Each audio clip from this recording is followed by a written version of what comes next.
anarchist perspective. Experience the Conscious Resistance at theconsciousresistance.com. How would you like to have your business featured on the Liberty Beat? You can. Just send an email to libertybeat@snos.news for details. This is the Liberty Beat, produced in partnership with SNOS News and listeners like you. The Liberty Beat is online at libertybeat.news and snos.news. I'm Mick Murrow, reporting for the Liberty Beat, reminding you, spread liberty with a smile.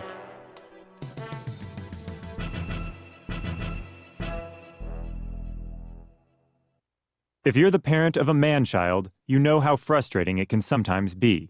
The piercing sound of his video games waking you up at 2 in the morning. His insatiable hunger and inability to cook anything for himself. The messes he makes. The stress can be overwhelming. Something will set them off, such as their man-child will tell them that they don't know how to tie a tie even though they're almost 30. They'll start shaking them and yelling and saying, "What the hell is wrong with you? Why don't you get a real job instead of working part-time at a board game store?" The results of shaken man-child syndrome are devastating. Trauma caused by the brain colliding with the inside of the man-child's skull can lead to cognitive disabilities, making it even more unlikely he'll finally marry the girl he's been having a long-distance online relationship with for 6 years, or it can even lead to death. He's not spilling cereal all over the couch or leaving his beard clippings in the bathroom sink intentionally. He truly does not know what he's doing. For the Lab Report, I'm Stuart Adams. This is the Onion News Network.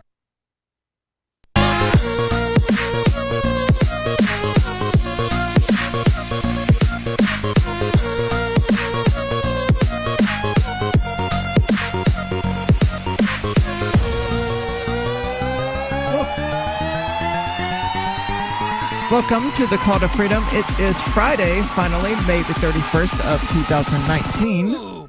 I'm your host, as always, Aria author of Beyond Words and Labels, slated for a mid-July release, so be sure to come back and pick that up.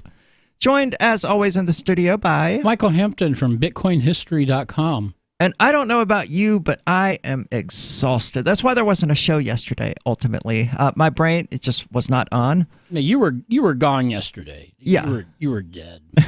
It has been an interesting experience. I am being hunted by the state, evidently, and which is curious because, I mean, they are following a very peculiar set of rules in how they're hunting me, obviously, because, I mean, that's generally what the state does. They don't just roll up into your home for whatever reason simply because they want you. But I've talked about it in the past. I've talked about it publicly and openly that this particular state trooper here in Keene, New Hampshire is trying very, very, very, very hard to get me. And it became inescapably clear Wednesday night as I was leaving work that not only he isn't out to give me a ticket. No. He's out to impede me on some back road where there's no lights, no cameras, no accountability, and do something in that capacity. Because the whole thing started Wednesday night right after work. I came here to Leverett Street for a couple of minutes, and then I went to drive home. As I was turning out onto Main Street, I saw the state trooper going the opposite direction than I was going. Mm-hmm. So I was like, great, no problem. I can, go through this roundabout, be on my way home, and problem solved. Because this has been going on for months. Every night when I get off work, that state trooper is around. This has caused me to loop back around and return to work because, I forgot something. So people at work have been aware this is going on. People who follow me on Facebook have been aware this has been going on, and it goes back several freaking months. There was one night where he clearly turned around while I was driving down Marlborough Street on the way home. I saw the brake lights. I was like, yep, this is going to be a problem. So I pulled into a parking lot and pretended to use my phone for about half an hour until I saw him vanish around a corner. He actually came back by me like 3 times, but I was able to identify the one time that he was like, I'm going to go further out and maybe that will bait her. So I did that. But I was quick enough and got home before he was able to. But they've been doing this for a while. They've been pulling behind me, trying to get me, and I haven't been having any of it. I've been slipping them because this trooper just really wants you for some reason. He does. Do we know who he is or what's going on? No, I intended to file a complaint when I got off work because it is verbatim harassment. I don't expect it to lead to anything positive. But if anything happens, I want there to be a paper trail, an official paper trail saying, hey, look, I told you a while ago this was a problem, and you guys didn't do anything about it. Not that there will be any accountability or anything like that, but we are in the... Yeah, not likely. We are in the home of the Free State Project, and in the home of Free Keene, there could be a tremendous amount of pressure if something untoward were to happen to me. Yeah, I guess the state trooper didn't get the memo that causing publicity here in Keene is a really bad idea. I guess not. So he turned around on Main Street as I was heading home, and that's not easy to do here in Keene. You have to do an illegal U-turn in order to do that. Yeah, it's divided, and there's only a few places where you can cross through. There's only one. There's only one. Oh, yeah, there's just the one spot. There's a few spots where you can turn left, but there's nowhere where you can turn around to go the other direction. You're talking about legally? Yes. Okay, because there are several spots where you can actually physically get through. Well, sure. You're allowed to turn left at some of those, but not others. Yeah, but see, that guy is a cop. He can do whatever he wants. Right, so he broke the law in order to get behind me. No surprises there. This whole thing is illegal and a violation of the law. And interestingly, I wasn't aware of this. Everyone at work saw this happen. Everyone at work saw this state trooper whip around for absolutely no reason. I don't speed. In fact, I tend to drive a couple of miles per hour under the speed limit. I don't do anything that would be suspicious, right? I'm a safe driver. I'm a cautious driver. I always come to a complete stop. But sure enough, he saw me, and it's night, right? So that's not easy. He's looking for me. He knows where I work. He knows where I'm going to be. So he whips around to get behind me, and they's like, oh, yep, that state trooper got Aria. But then he didn't. He got behind me, and he got closer and closer and closer. So I put my backup plan into motion. The initial plan was to go through the roundabout, get home before he could get behind me. Right. But no, he wasn't having that. So I was like, all right, I'm going to pull into Cumberland Farms, which is this gas station, and I'm going to chill there until he leaves. This is how I ducked him about a week and a half ago when he pulled this same kind of crap. I just pulled into Cumberland Farm, went and bought a drink, came back out, and he was gone. Well, he was not gone this time. In fact, he was close enough behind me that I fully expected as I pulled into the parking lot that there were going to be blue lights. Yeah, but no blue lights. But there weren't blue lights. In fact, what he did was he pulled into a parking lot, an empty parking lot across the street, backed into it to keep an eye on me, turned all of his lights off, and waited. Oh. So he's not trying to get me. If he was trying to get me legally and openly, he would have done it then and there come right when he was behind. Yeah, because right in the parking lot. They do that all the time. They pull you over on Main Street. People pull into parking lots. It's kind of generally expected. It's the normal thing. So he's intentionally trying to avoid the street lights and the cameras because he knows that when I come out that way, I take Grove Street and get over to Marlboro. That way, there's no gas stations out there for me to pull into. There are very few street lights. Grove Street, it is about what you would expect if you've ever played San Andreas, the video game. It's not the best part of town. Yeah. That's generally why I took it home that night when that state trooper was trying to get me on that particular occasion. So he knew what I was going to do. So I hung up for a minute weighing my options. I was like, okay, there's no way I can drive out of here. He's not going to have it. He's going to follow behind me, and he's going to pull me over as soon as we get into a dark, isolated spot. Yep. And I don't know what he intends to do, but it's not going to be good. Because if it was going to be something legal and above the board, he would have done it here. Yep.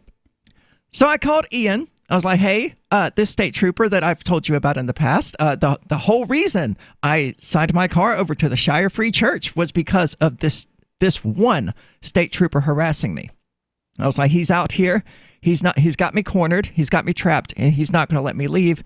Can you come pick me up? And I ended up having to leave him a voicemail because he was about to go to sleep or he wasn't, available, whatever. Right. So I was like, well, I'm just going to walk to his house. That's the shortest place. It's the quickest solution. I could just hang out here all night and go get my car the next day. As I was turning onto Gilbo, by turning, I mean I was walking, because the good thing about Cumberland Farms is that it has multiple exits. Yep. So I went in plain sight of the state trooper, and I went out a completely different exit, and then intentionally stayed with the the building between me and him until I was way out of the way. So he where he parked himself, he wasn't able to see both exits. Correct. Yeah, so I was able to slip him in that regard. But as I turned onto Gilbo, what else was there but Keene PD sitting there, which I found curious, and I didn't think a lot of it at the time because I trust Keene PD a hell of a lot more than I trust a state trooper. Oh, yeah. But it's dark. There are no cameras around. I was like, okay, this is not good. I crossed the street to the other side. He left, interestingly enough, as he saw me turn around the corner. I don't know if he was there waiting on me or if he was just waiting, doing typical cop stuff. I don't know. It's just an interesting coincidence that I'm not putting any meaning to. So as I crossed the street, I saw Ian come by, and I shouted for him. He didn't hear me. So I walked back to Cumbies, and he was preparing to leave. Ian was. Yeah. But I was able to catch him. And right there in front of the state trooper, I climbed into Ian's passenger seat. And we drove off. And we came back a second later and saw him pulling out of the gas station, the state trooper. He then proceeded to play this sort of hide and seek with us because we were trolling him at this point. We were messing with him just as hard as he's been messing with me. Oh, nice. So he turned onto Davis Street, immediately vanished, gone. Like he had to have done this intentionally, right? So he turned into this dark alleyway, and there is a turn, but it's several... I don't know how far up. It's several hundred yards up. But he vanished almost immediately before we could get there. And it turned out because he had just taken up a different vantage point. There's more about this. It gets worse. This is the call to freedom. Ooh. Are you a cryptocurrency advocate? The Crypto Tip is the ideal outreach tool to help new people discover cryptocurrency. It's a printable business card-sized tip that you can give to service providers, preferably in addition to a good cash tip. When the server scans the QR code, it'll bring up an explanation of cryptocurrency, how to install a wallet, and allow them to claim the tip. If they don't claim the crypto, you get your tip refunded to you after a time period you specify. Plus, if they do claim the tip, you get an email alert. Create as many tips as you want at cryptotip.org. That's cryptotip.org. Why did you move to the Shire? I moved here to the Shire because there's other people around who take liberty just as seriously as I do. I moved to the Shire because I saw videos of people challenging authority and thought that I could get support myself. It called to me, do this, right now. I wanted to be around people like me who got it, and once I got here, I knew there was nowhere else that I wanted to be. I've always wanted to change the world, so I moved to the Shire to join people who were actually working towards doing the same thing. The people here are awesome, loving, and positive. It was for the adventure and for the feeling of something important is happening here, and I just wanted to come to sort of be part of that. Visit ShireSociety.com to read and sign the Shire Society Declaration and learn the reasons why, if you love liberty, you should immigrate to the Shire. Plus, connect with others via the forum at ShireSociety.com. That's ShireSociety.com. Did you know you can listen to LRN.FM via our free-to-air satellite channels? We have channels over nearly all of North America and much of Africa. All you need is an affordable receiver and a dish as small as 30 inches. There are no monthly fees. Learn more at sat.lrn.fm. Plus, if you are a broadcaster or want to be one, this is a good delivery method for our content. See our coverage maps and get details at sat.lrn.fm. That's sat.lrn.fm. sat.lrn.fm. Did you know you can legally exit the U.S. federal income tax system? Well, it's true, and thousands of American nationals are doing it. The 16th Amendment and the Internal Revenue Code are legal, but only in a limited jurisdiction. This is the basis behind the voluntary nature of the income tax. Learn the exit strategy provided by Congress. Find out more by visiting weissparis.com and watch our numerous videos. That's WEISSparis.com. Now that you've found the Liberty Radio Network at LRN.FM, you may want to help expose others to our great programs. To assist you in doing so, you'll find resources at promote.lrn.fm, including details on how to get a free bumper sticker, quarter-page flyers you can print out and distribute, banners for your website, as well as files that will allow you to make your own custom banners and graphics. Visit promote.lrn.fm and help bring new listeners to the Liberty Radio Network. That's promote.lrn.fm. Hey, I'm LRN.FM Program Director Ian Freeman. If you're listening to our free-to-air satellite feed in North or Central America, heads up. We've been on the Galaxy 19 satellite since 2010, but now our satellite provider is moving LRN.FM to a new channel on a different transponder. The current channel will stay on the air until the end of May to give you time to transition without any loss of service, so don't delay. I've posted the new channel details at sat.lrn.fm, but in case you're listening with no internet access, if you do a blind scan on your receiver, you should see the new channel at transponder 6, 11.8425 GHz, horizontal polarization, symbol rate 22,000, FEC 3/4. All that information is at sat.lrn.fm, as well as a link to our Patreon, where you can support our channels for just $2 a month. Visit sat.lrn.fm for more information about our international satellite channels, and thanks for listening to LRN.fm. You can sign up to receive the latest about the Liberty Radio Network via our email updates at updates.lrn.fm. That's updates.lrn.fm. Oh,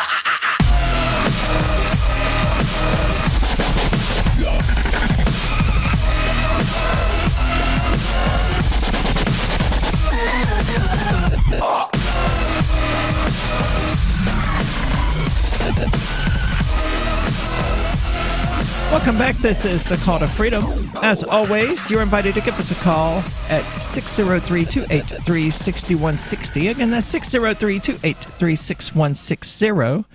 Or you can use the Discord call-in lines, which you can find at discord.lrn.fm. We'll be joined shortly by Tom Gray, who has, hosted the show in quite a long time. He was attempting to join via TeamSpeak, but there appears to be some sort of particular issue with it. I don't know. I've got Ian working on it now, so Tom, just sit tight, and we will see what we can work out and the best way for you to communicate with us here on the show. So I've been telling this story about my experience with the state trooper, and actually it does largely end there, except that he clearly thought that we were stupid enough to just assume that as soon as he left, it was going to be clear. We're not that stupid, right? We weren't born yesterday. So I've no doubt he hung out there for several hours in an attempt to wait to see when I would return. But I cleared it with the people at Cumbies and was like, I need to leave my car here for a while. Is that okay? They were like, yeah, that's fine. Which one is it? I was like, that one. Cool. So I made the plan that as the sun came up, I was going to go home and not go home. I was going to get my car keys, return, and pick up my car because these sorts of predators, they don't like daylight. Yeah, they like to do this sort of stuff at night when no one can see them and when cameras don't work as well. It's why I have not been concerned about driving to the studio here because it's broad daylight. Mm-hmm. It's why I've never been concerned about driving to work from here because it's broad daylight. None of that get off work in the middle of the night. Right. None of that has ever concerned me, and I've been looking for solutions for how I can. I see you, Tom. We're going to flip back over to TeamSpeak, so just sit tight for a second. Ian just fixed it, I believe. So I've been looking for solutions that I can still use my car to get from the house to the studio because that's a 3-mile walk, right? Yeah. And then ideally leave it here, but then come back and get it. It just doesn't work out, right? As I come to think about it. Either way, I'm going to be walking that trip once a day, or twice a day, excuse me, or making the whole round trip at least once a day, which means I might as well just eliminate the car from the equation altogether at this point. So anyway, at about 5 o'clock in the morning, I had to stay up all night last night because this was a priority. I had to go get it. I couldn't leave it there once Cumbies changed shifts. Right. Because they wouldn't know anything about it. They would have it towed, whatever. I don't know. So there was a bit of a time pressure, but I also had to wait long enough that this state trooper would either A, get off work, or B, just give up because it's broad daylight and he's just going to assume I'm going to come back for it the next afternoon. Yeah. So I had to do it in that sort of very esoteric window. So I left the house walking at like 5 o'clock in the morning, but because I was an idiot and left my interior lights on in the car, Ian spotted it as he was, as we were going past it or whatever. Mm-hmm. So he went back to it with my keys and, turned off the interior light, locked it up, all that good stuff. So before I could actually retrieve my car, I had to walk here to Ian's house to retrieve my keys. Oh, ouch. Which added about 1.1 miles to the total walk. Then I had to walk back to the gas station, pick up my car, bring it here, and then walk back home from the studio. I didn't actually do that initially. I was exhausted. I had not slept throughout the night. It was about 8 o'clock in the morning when all of this finally was worked out. So I took an hour nap out here on the porch on this couch. Yep. And that was all the sleep I got yesterday. And it was terrible sleep because someone like just down the street decided it was the best time to start mowing their grass. And people are loud when they drive through here. So it was terrible sleep. Eventually, I just gave up and walked home. Now, I didn't actually have to walk home. I did because I forgot my cat food in the car because my cats were out of cat food. It's one of the reasons I dropped by Leverett Street when I got off work because I had to go to CVS anyway. So I was already like right down the street. Yeah. So I forgot the cat food in my car, which was problematic because it meant that I had to get that cat food, walk all the way home, and then walk all the way back to the studio in time for Call to Freedom. That's a 6-mile trip. Yeah, it's 3 miles from the studio to my house. Yeah. And walking. Yes, walking. I'm not a bicyclist. I know how to bicycle, right? Right. But I'm a skateboarder. So when all of this began developing, the idea of purchasing a bicycle was just not on the table. That's not what I'm going to do. I'm going to buy a skateboard. So I ended up finally doing that. There is not a single whole skateboard for sale anywhere here in Keene. Which That's is a little crazy. It is. There are plenty of decks available, but none of them had trucks. So, but Facebook Marketplace came to the rescue. I found a completely built Element board. So, I mean, it's a good board for $30. So I went and grabbed it, threw some LRN stickers on it and Bitcoin stickers and all of that because obviously, yeah. Walked to work, did that and all that stuff, and then walked home at 2:30 this morning. The total amount that I walked yesterday ended up being about 13 and a half miles. That's a lot of walking. Yeah, I didn't realize you'd walk quite that much. Yeah, I am working. I am extremely sore because of it. I could have gotten a ride home from work, but for personal reasons that I don't want to get into, there was an deleted, no longer recoverable Aria Uncensored episode that would give you a pretty good idea if you happen to watch it of why I wouldn't allow any of my coworkers to give me a ride home. So I had to walk home. I fully expected, however, this state trooper to be out. Now, I understand human psychology, so I was torn on how he would approach this. From his perspective, the most likely solution to being able to get me is to back off. Is to give me a few days for me to become comfortable and start driving again. Now, obviously, I'm not going to do that because I know how this whole thing works. Yeah. So I was torn on whether or not I would even see him last night when I got off work or whether he would be out there waiting on me again because he was not out there again. He wasn't out there last night. He was not. But I fully expect that, I'm going to be walking home at 2:30 in the morning or something, and he's going to pull me up. He's going to stop and be like, hey, I need to see your ID. And I'm going to say, I don't have to say anything to you, and I sure don't have to give you an ID. And he's going to say, stop, put your hands on your head or whatever, and he's going to pull the whole chokehold, stop resisting arrest thing that they do, and he's just going to choke me to death, and I'm going to die there on Marlborough Street. That's what I expected. Yeah. I fully expected that to happen when I got off work this morning. Let's hope it doesn't come to that. No, it would be stupid for it to, because there's absolutely no reason for it. The whole thing is absolutely stupid. And it's so stupid that even people who aren't libertarians and anarchists, even people who are just ordinary Republicans or Democrats or whatever, are watching this play out and like, look, this state trooper, he is absolutely harassing you. He is targeting you for unknown reasons, and you've got to do something about it. What do you expect me to do about it? Yeah. I don't know. Call the cops? Call the cops? Own the cops? I mean, there's nothing. It's a problem, isn't it? It is. That's exactly the problem with the state, is that they are the monopoly. They are the powers that be. When they use that power to abuse you, to target you, to harass you, there is no one you can call to come and extricate you from that situation. Ghostbusters. It's a complete and total mess. So, and it's completely unresolved, but don't go anywhere. Free Talk. We'll be back in a moment. So the protection of life, liberty, and property is what the Free State Project is all about. But it's an effort to move 20,000 people who understand. It's about demonstrating to the entire country that, yeah, we can have a free market, a truly free market. Making it just a freer, great place to live. It's the world's largest voluntarist libertarian community, and it's only getting bigger. That's amazing, to be able to move to a place where other people like passionately believe in being free and independent. What the Free State Project is managing to do, though, is to put their money where their mouth is. Physically getting up across the country and saying, let's go someplace and let's demonstrate the power of these ideas. There's a lot of kind of philosophy that surrounds liberty. There's a lot of thinking about it and talking about it. But here in New Hampshire, people are doing it. 101 Reasons Liberty Lives in New Hampshire, a documentary by Free State Project Early Movers. Watch it free at 101reasonsfilm.com. 101reasonsfilm.com. Did you know that Free Aid is a mutual aid, educational, and networking organization?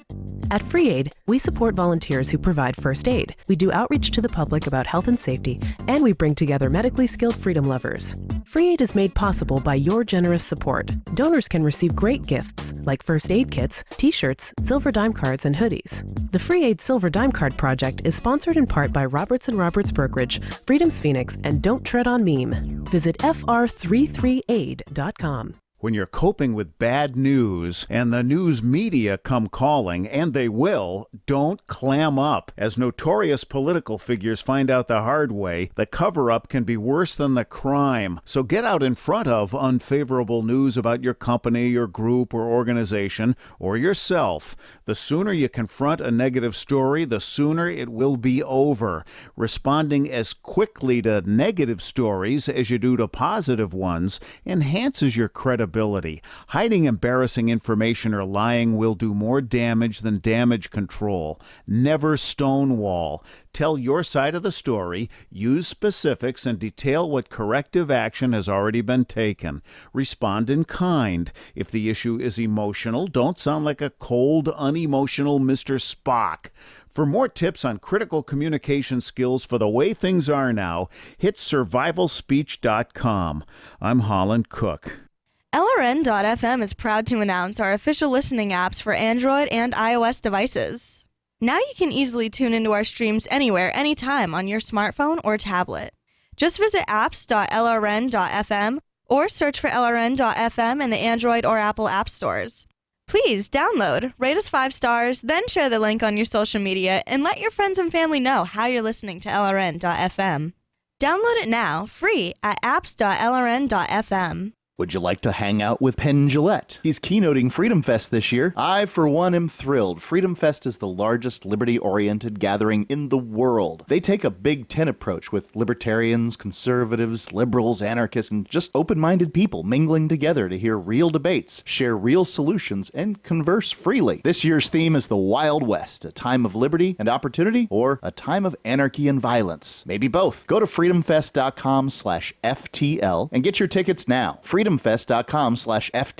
Not convinced yet? Hey, I understand. It's a high-end event, even with coupon code FTLEB. Sure, you're likely to receive investment advice that'll make that sum seem paltry, but I have something special for you. Go to freedomfest.com/FTL and you'll get the 5 best speeches from last year for free. Call it a test drive. Do yourself a favor and go to freedomfest.com/FTL. freedomfest.com/FTL. Use coupon code FTLEB for a discount.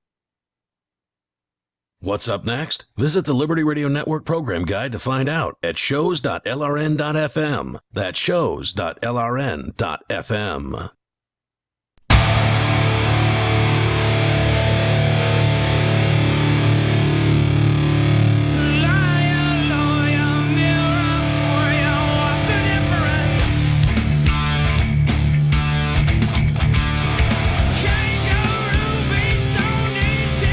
Welcome back. This is the Call to Freedom.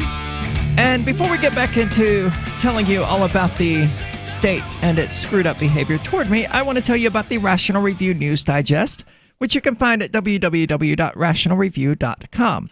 It's the Freedom Movement Daily News Digest, aggregating stories from all over the internet that are of interest to libertarians and liberty-minded people. They have podcasts, videos, blogs, and news articles, and are now a source for people to receive the Call to Freedom's podcasts.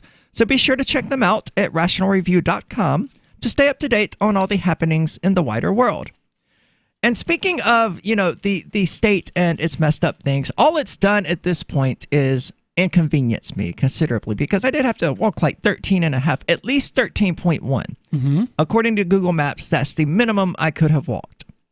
Sounds about right. But I also made a few side trips looking for a skateboard, so I'm averaging out, it was probably 13 and a half miles. Yeah, it was more than that then. But so he's backed off for the moment. He will be back. And screw him.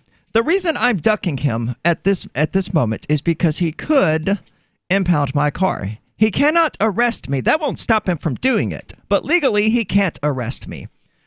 And he can't impound my car from private property where it's actually allowed. And I think I could probably get the people at Cumberland Farms to allow me to leave it there till I can call it a tow truck. But that whole thing gets messy. He doesn't want to risk it. Mm-hmm. That's what I'm going with. I'm going to err on the side of benevolence here and assume that he's not trying to just kill me. Whatever he wants to do, I'm sure he doesn't want it to be done in public or viewed by other people. Well, that's absolutely certain. I would not be very charitable toward him at this point. No, of course I did run for sheriff here in Cheshire County, and I was featured in the Keene Sentinel, which is Keene's newspaper, and the Union Leader, which is the largest newspaper in New Hampshire. The Keene Sentinel article was less audacious than the Union Leader one. So in a sense, that was good because a much larger audience heard the more audacious statements like the whole law enforcement apparatus is a racket. It's a way of taxing people and fining people without raising property taxes and income taxes. It's a scam. That's pretty much what it is. They write the laws, they enforce the laws, they set the fines, they arrest you, they fine you for not abiding the laws. It's 100% a racket. It's a revenue scam. Well, I have absolutely every reason to believe, especially because of my results. I did the best of any libertarian in a three-way race in New Hampshire, if I remember correctly. Yeah. So there's very little chance that they don't know exactly who I am. Oh, yeah, they know who you are. And if there's any chance whatsoever that they've listened to the show, then they've heard me say things like, cops should be shot on sight, which isn't going to endear them to me. Yeah, they're not going to like you very much after that one. No, and if they have heard that, I have absolutely no doubt that they've sat around joking, smoking cigarettes, eating donuts, whatever these pigs do, saying, well, maybe she should be shot on sight.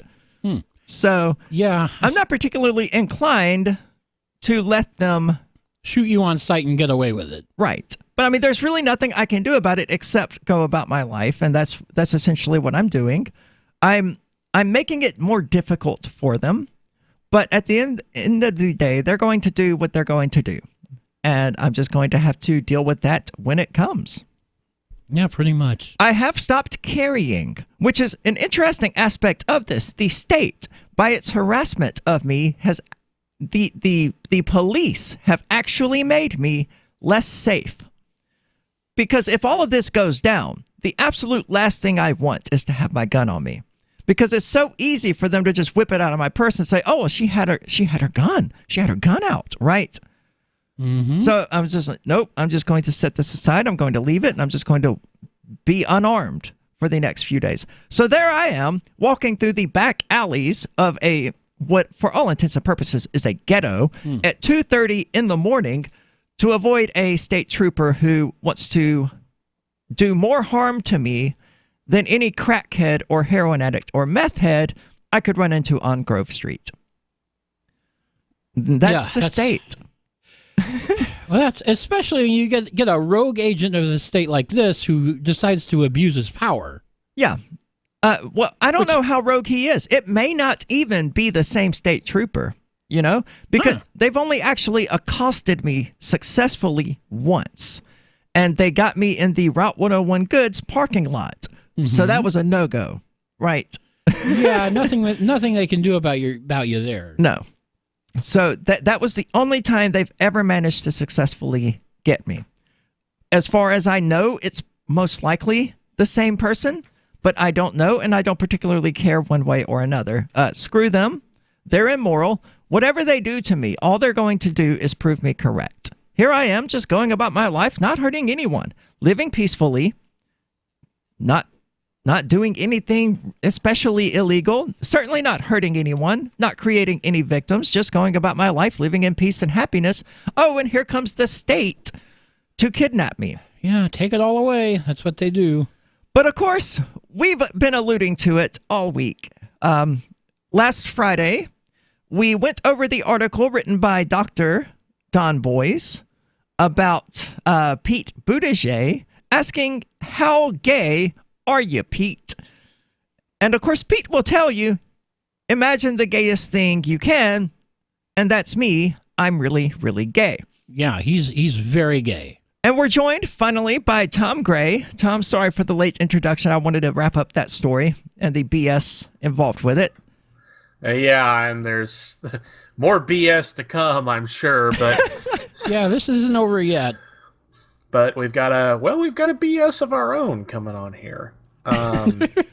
This fellow, I have issues with a lot of the things he has to say. First of all, the statistics he cites are predictably very wrong. Well, I don't nonsensical. I don't know which ones are wrong and which ones are correct, because my biggest issue with it was that he never linked to any sources. Of course he didn't, because he doesn't want to give anybody else clicks. He wants to make sure you can only get this information from his site in the middle of nowhere. I had a lot of trouble finding information on him, to be honest. Really? Specifically, he's a former state rep. I would have imagined it wasn't going to be that difficult. You'd think so. I went looking for his election results. I can't even find out when he served. Do you know? I do not know. Boys? It should be easy to find. It's certainly. But anyway, this is all stuff for the break. Yeah, I believe that the reason he didn't share his sources was because his sources are almost certain to be a comic book known as Womp Womp. Yeah, alternative death styles, which people like Cracked Magazine and Sean Baby. Well, I don't even know if Cracked is still a magazine, but on their website they have a writer called Sean Baby who dove into it to highlight all of these things. And on more than one occasion, it seemed almost like an exact quote. There was never an exact quote, but it came close enough using the same numbers and the same points. If I recall correctly, even in the same order. It was same order, same numbers. It's almost like it was lifted and rewritten slightly. But it could also be that, there's just some other source of information circulating among this particular segment of the population, and they all happen to source the same thing. There could be some sort of storm front for anti-homosexual people, and that's where the source of this information used by both Alternative Death Styles and Don Boys is actually located. I don't know, because the sources were not included. And that's what bothers me about the whole thing. You can't say 70% of homosexuals have an STD and not provide a link to that. That's a pretty large accusation about a large number of people. Well, even, I don't want to say accusation, because that comes right back to STD shaming. But it's a broad statement about a large number of people that I think should be substantiated. Don't go anywhere, though. There is so much more about this coming up. This is the Call to Freedom.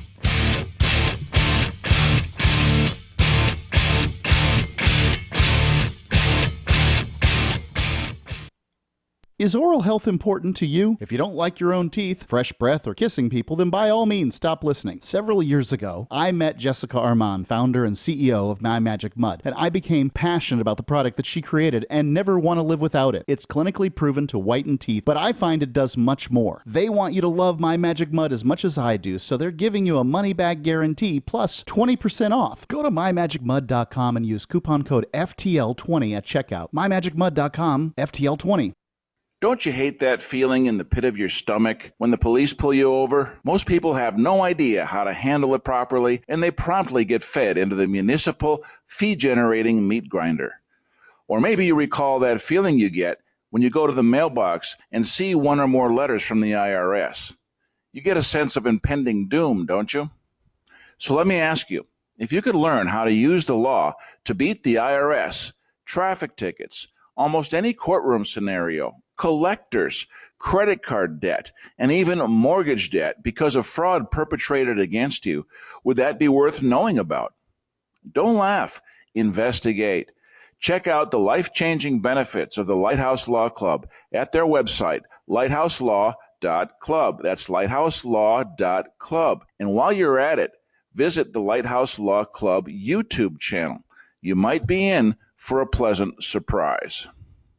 There are lots of ways to listen to Free Talk Live. Our podcast has been around since podcasts began, and now the FTL feed is loaded with content besides our full show archives. Did you know that we make it easy for you to customize your podcast subscriptions? We have different feeds, one that includes only our full shows, one with just the Daily Digest, and one with just the Edgington Post. You decide what you listen to. It's quick and easy to customize your feeds at feeds.freetalklive.com. That's feeds.freetalklive.com. There are basically two types of advertising, direct response and branding. Radio is great for direct response with its low cost to listener ratio, but audio can't be beat for branding, which is a longer term endeavor. You want to be the first thing that someone thinks of when they think about your product or service. If you have a local business that you want kept top of mind in your community, call the station. If you need national reach, Free Talk Live's got around 200 radio stations, millions of monthly listening sessions, can suit all budgets, and if we don't think we're right for you, we'll tell you. Email me, mark@freetalklive.com. LRN.FM now has a Discord. Discord is a free text and voice chat platform, and we now have our own server with a bunch of channels at discord.lrn.fm. You can join other listeners as they chat about various things during our live shows, or anytime, day or night. Discord software is available cross-platform, so you can have it on whatever device you want and take your chats anywhere. Join our Discord at discord.lrn.fm. That's discord.lrn.fm. Free Talk Live. There are certain cultures in the world that when they get up every day, the first thing they say is death to America. I don't know why. That's just how they feel about it. Why do you think someone would be so angry, so dedicated, that they might be willing to sacrifice their own life to destroy the people of a country that are half a world away? Why do you think that would be? Well, capitalism and our democratic system is counter to things that they believe in. Has And so nothing they to do don't- with bombs being dropped on their countries? Let's look at who started that. Are we supposed to not defend ourselves? They Wow. are Do you think the world just organizing globally to attack us? Do you in any think way they the possibly world can? started on 9/11? Do you really believe that the United States was the victim in this world conflict? Free Talk Live, 7 nights a week from 7 to 10 Eastern, live on the Liberty Radio Network at LRN.FM. Join the LRN.FM Discord for live chat 24/7 at discord.lrn.fm. That's discord.lrn.fm.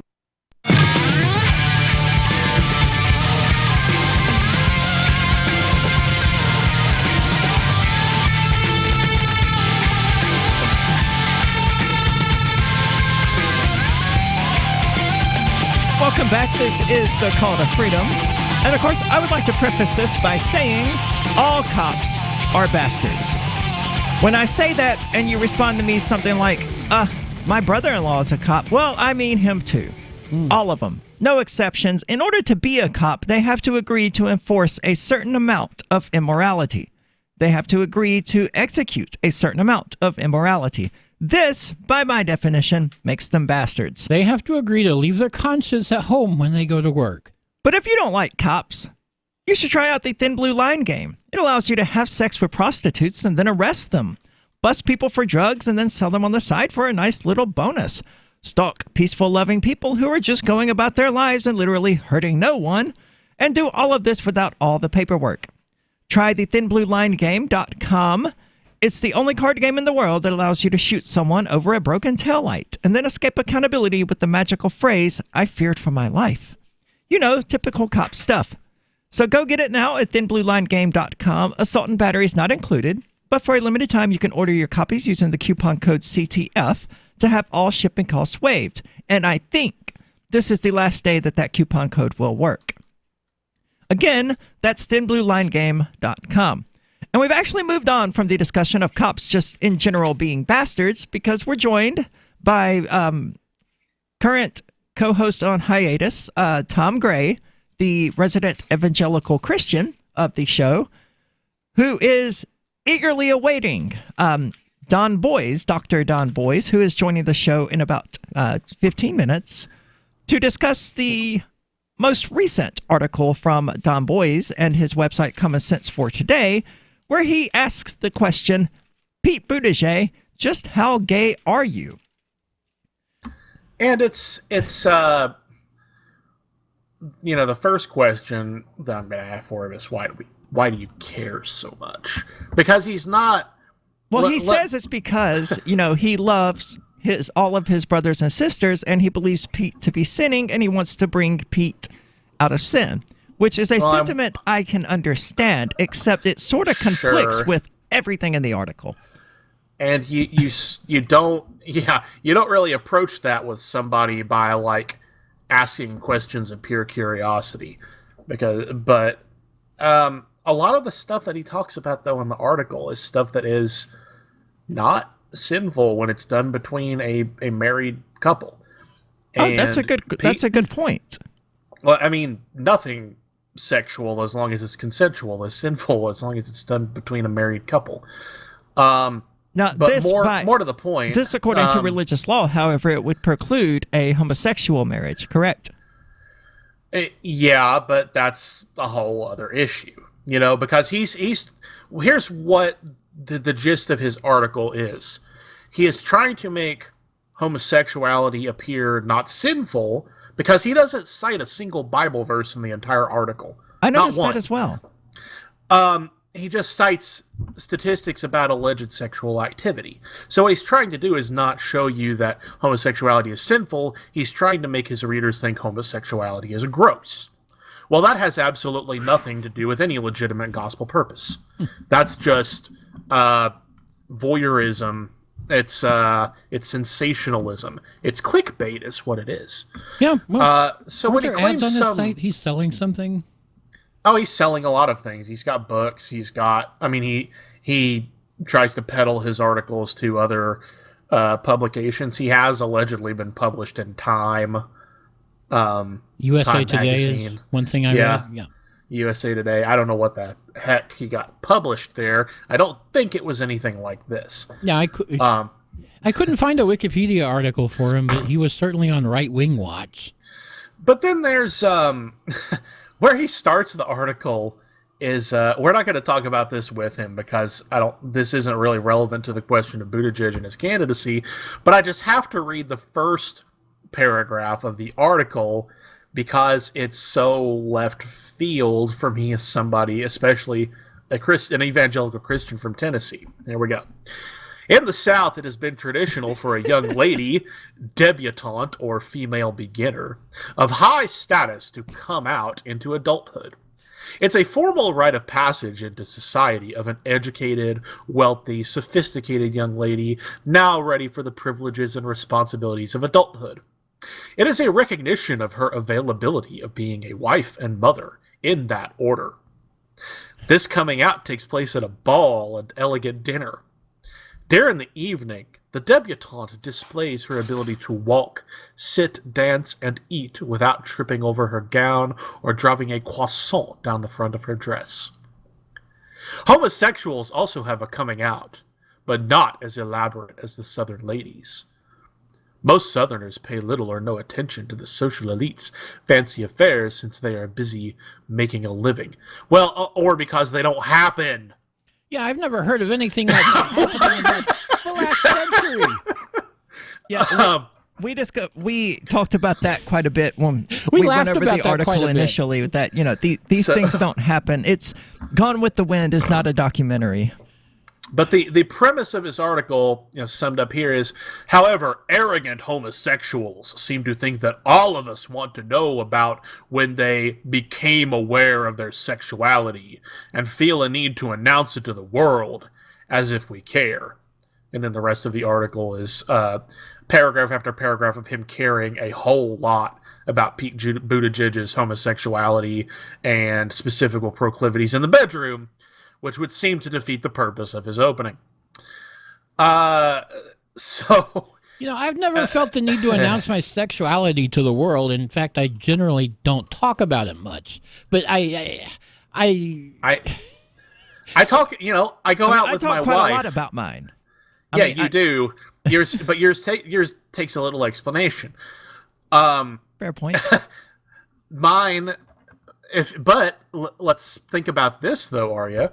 If you were, in a long-term relationship with another person and you went everywhere with them and you had a bunch of kids trailing along behind you that happened to look like the two of you, or you didn't, all of those things would give outward indicators to people. That's correct. So we display but our I still sexuality. think, in my we regards, display our some clarification would probably be necessary.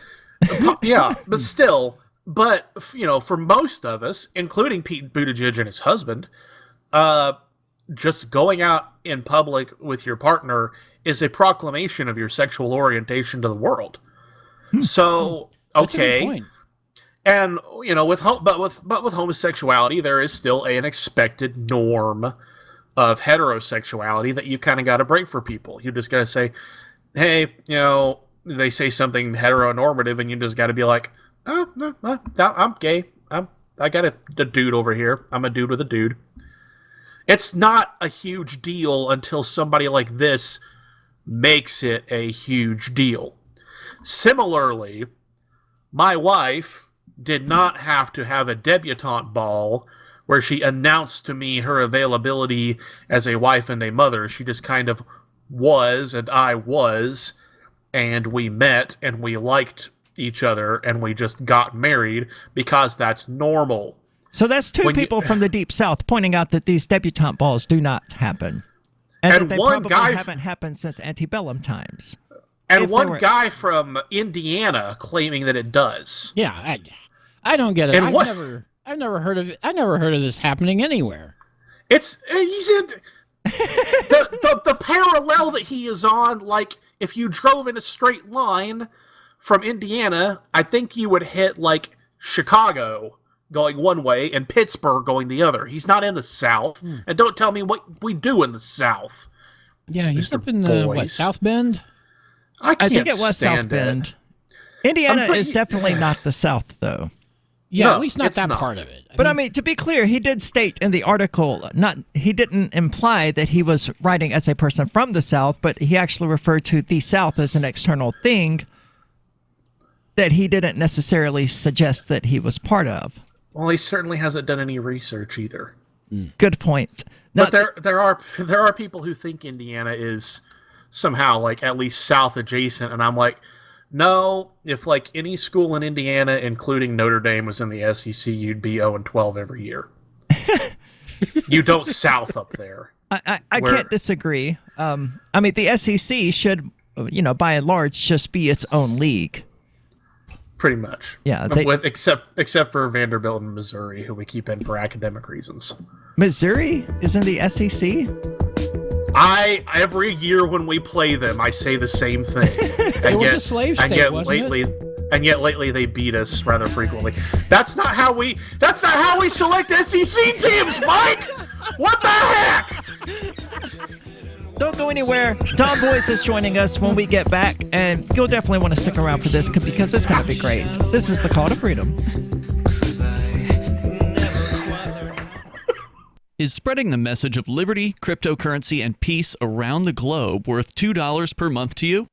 As you may already know, in addition to our internet feed, LRN.FM broadcasts on free-to-air satellite across North and Central America, as well as Sub-Saharan Africa. And we've been available on satellite for free 24/7 since 2010.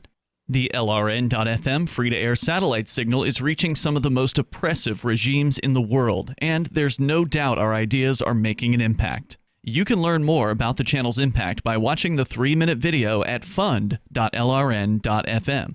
If you'd like to help free minds globally with our ideas of liberty, cryptocurrency, and peace, you can donate as little as $2 per month via fund.lrn.fm. You can help us continue and expand our satellite broadcast to multiple continents. Visit fund.lrn.fm today, and thank you for your help. Don't forget to share the link on social media. That's fund.lrn.fm.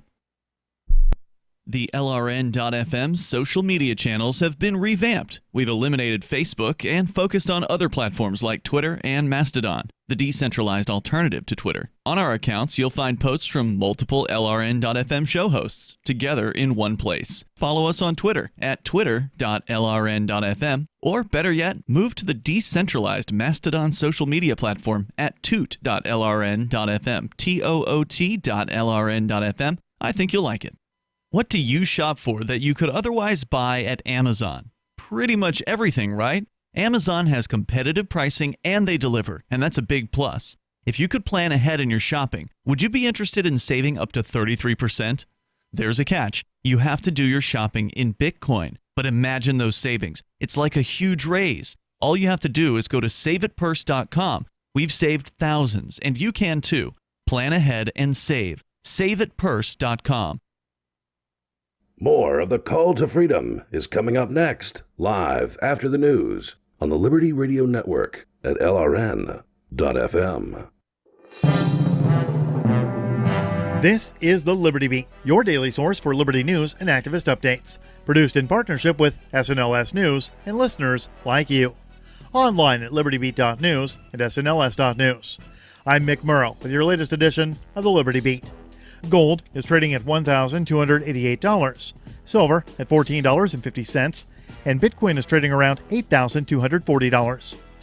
Today's prices are brought to you by InnoScale. Take off with Managed Cloud. Looking for a safe, secure way to store your important files online? Let InnoScale handle it for you.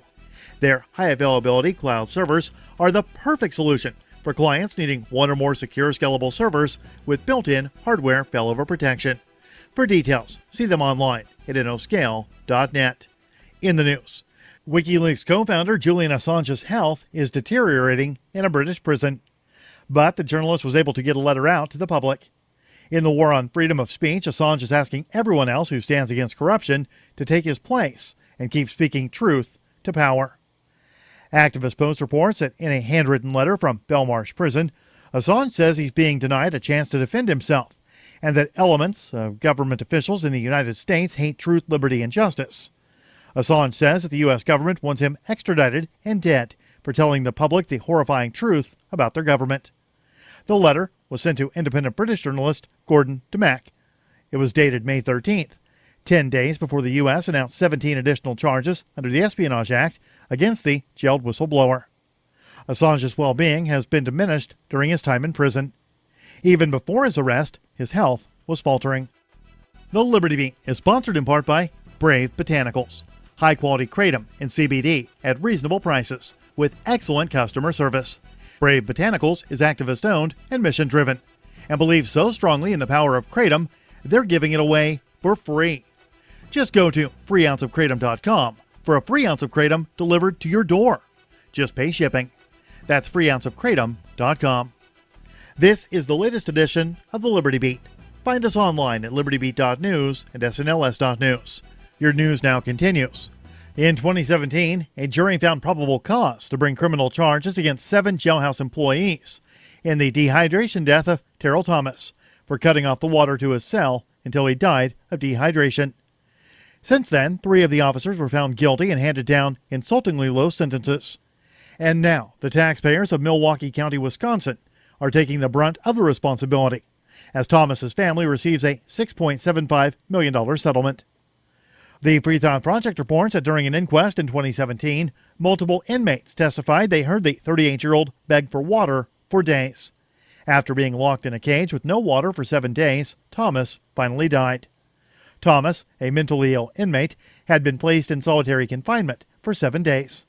Throughout his time in his jail cell, it was reported not once was he allowed the customary 1 hour of free time in the yard. In a seeming protest to his conditions, Thomas clogged the toilet, prompting the officers to shut all the water off, not just the toilet water. After hearing from 9 jail employees, NBC News reported, at the time, that the jury deliberated for 2 hours before recommending charges be filed with one simple word, yes. However, the jury's decision would not lead to much accountability. Nearly 200 pages of Drug Enforcement Administration contracts with producers were obtained through the Freedom of Information Act. They show for the first time how the agency interacts with television and film productions. Minpress News reports the Drug Enforcement Administration is quite active in the entertainment industry. It exercises stringent control over how the agency is represented in documentaries, reality shows, and dramas.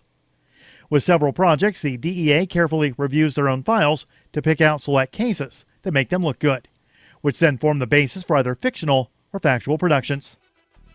Support for the Liberty Beat comes from the Conscious Resistance Network, featuring videos, news reports, and articles from a spiritual anarchist perspective. Experience the Conscious Resistance at theconsciousresistance.com. How would you like to have your business featured on the Liberty Beat? You can. Just send an email to libertybeat@snls.news for details. This is the Liberty Beat, produced in partnership with SNLS News and listeners like you. The Liberty Beat is online at libertybeat.news and snls.news. I'm Mick Murrow, reporting for the Liberty Beat, reminding you, spread liberty with a smile.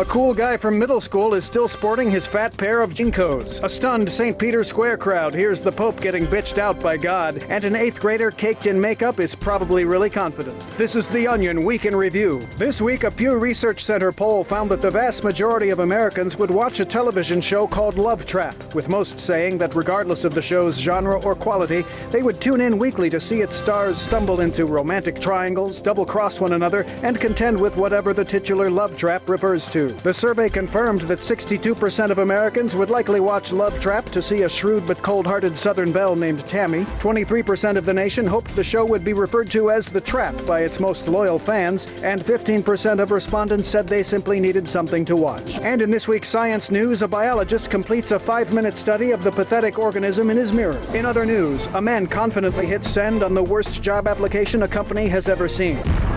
This is the Onion News Network.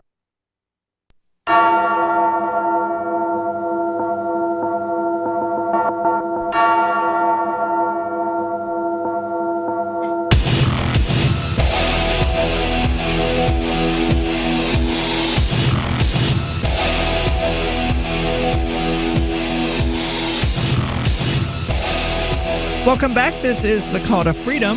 I'm, of course, your host, as always, Aria DiMezzo, composer of some of the music you'll hear on the show. You can find it at soundcloud.com/Aria DiMezzo. Joined in the studio, as always, by Michael Hampton from CryptoTip.org. And joined via remote by Tom Gray, who has been absent the show for a while. Still hoping he's going to be doing that Friday return. He told me about like 9 months ago. Yeah, come on back. Yeah. But the baby is really not cooperating with much of anything. She is she's even feistier than me. They have their own schedule. Well, I mean, she's basically, here's what we're dealing with. My firstborn child is a daddy's girl. Wouldn't go to bed or anything if I wasn't around her at home. My second child is a mommy's girl. Wants everything from mommy, wants all the attention from mommy. Gwen has decided she has to have both of us all the time. And at any moment, she might break out into yelling, da, da, da, da, da, da, which she just figured out how to do, or mama, which she's been doing for months. So, trying to maintain a quiet atmosphere for the show. Well, I appreciate that difficult. Because as mentioned previously during the week and earlier in the show, we're joined also by Dr. Don Boyce. He's a former member of the Indiana House of Representatives. He ran a large Christian school in Indianapolis and wrote columns for USA Today for 8 years. He's the author of 18 books. His latest one, Muslim Invasion, The Fuse is Burning, is available at Amazon.com and at his blog, donboys.cstnews.com, and his website, cstnews.com. Don, you are on Call to Freedom. I want to thank you for joining us. I want to thank you for the privilege of being here. Thank you very much. So my first question would be, how have things been since you published this particular article, the one regarding Pete Buttigieg? It's been interesting, to say the least, not dull. I've had, I don't know, I'm guessing that I've had maybe 40 to 50 very, very negative responses at Facebook. And, I'm sure. But it's also been picked up by many, many, many different sources, websites, both positive and negative. Of course, the Newsweek picked it up. Really? And yes, and it's interesting. And a couple of things interesting. It's interesting that people can't disagree without being vile. I've been a Christian since I'm 15, so I guess I've lived in a bubble in a sense. But the people ought to be able to talk, discuss about anything, and give some credibility to the other person as far as honesty, but who's otherwise. But I'm amazed at the viciousness and the violence, the vulgarity of people who disagree. That's been one thing.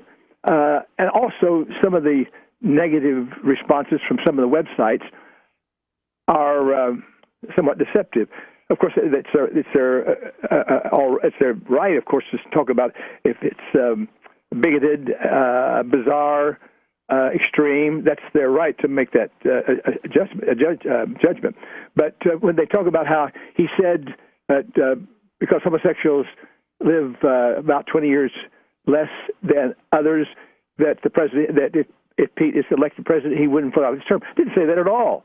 I just mentioned that happens to be common knowledge about homosexuals. And, where did you get that statistic, by the way? Well, they're all over. They're all kinds of Bell and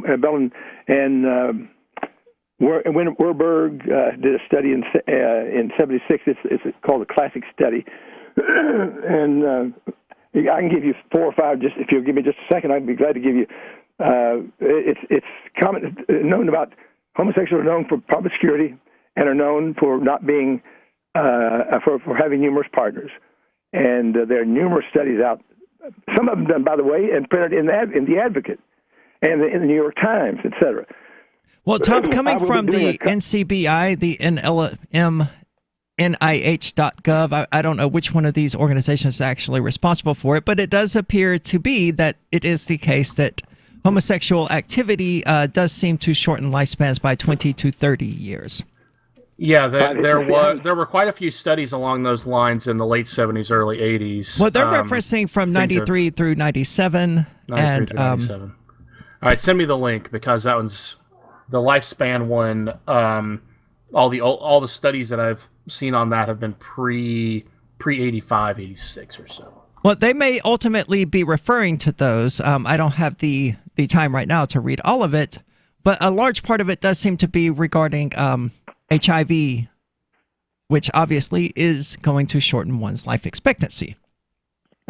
Yeah, if you happen to get that, it will definitely, especially in the time frame before now, it will definitely cut your lifespan. Yeah, evidently the surveys that they are referring to were conducted in 1994, one in the U.S. and the other in Britain. 93 to 97. The one you linked to me, 93 to 97, suggested a medium age of death loss. All right, we can continue on with this one, but because I think your point actually, Don, was that wasn't something that you actually talked about in your article. So let's get back to your article. In fact, it's the studies I've seen usually give the reason for because of the infectious diseases that many and the illegal drug use, that all these things will contribute to having an impact on one's physical life, and so it's very understandable that they would normally not live as long. I've had some say, "Wait a minute, I know homosexuals that are active homosexuals, and they're 70 years." Nobody's saying that some don't. I'm just simply saying that it seems that the percentages are that it shortens the lifetime. And that would be true if anybody overeats and if they eat fried food all the time and don't exercise. They normally are not going to live as long. You'll find some dudes that say, "Hey, I'm 90 years old and I drink whiskey every day and bedded all kinds of women and so you're going to find exceptions." But I've found that many of the articles, the replies or attacks, simply either were dishonest or very careless. I don't know which it was, but they were very careless in their accusations. I wouldn't be surprised by that. I mean, the whole reason that I ended up finding your article was a more sensationalized headline, not something, less innocuous, but something to the effect of Indiana state representative wants to know if Pete Buttigieg is into fisting. Well, see, I did not say that at all. You do mention fisting in the article. Yeah, correct? Right. But I didn't. Pete's the one that brought it up. He's the one that said, "Look, I'm really gay." Okay, in America today, that's his right. My question is, how gay? Because if he's along with the extremist guys, then it can probably impact his life. He wants to be president. Okay, is he into some of these things that are extremely dangerous, as well as I think stupid? But I think since he's brought it up and he's made himself as a candidate and is standing for that office, then hey, we have a right to know some of these things. But I did not ask if he's HIV. I think he ought to present his medical records. He ought to let us know how healthy he is. Has he had an HIV test? I think we have a right to know all that. He's the one that said, "I'm really gay." Okay, how gay? So are you actually concerned about his homosexuality or his behaviors? Because what you're talking about here is saying that homosexuality is correlated with certain behaviors that reduce the lifespan. That's what I'm hearing. Yeah, well, that's exactly right. The studies I've read, that's exactly what they show. Because of the promiscuous lifestyle, it's life. We're going to be back with more of this discussion in just a moment, so don't go anywhere. There's lots more to get into on this particular subject, lots of questions to ask, and we've got the guy here who can actually answer them. This is the Call to Freedom.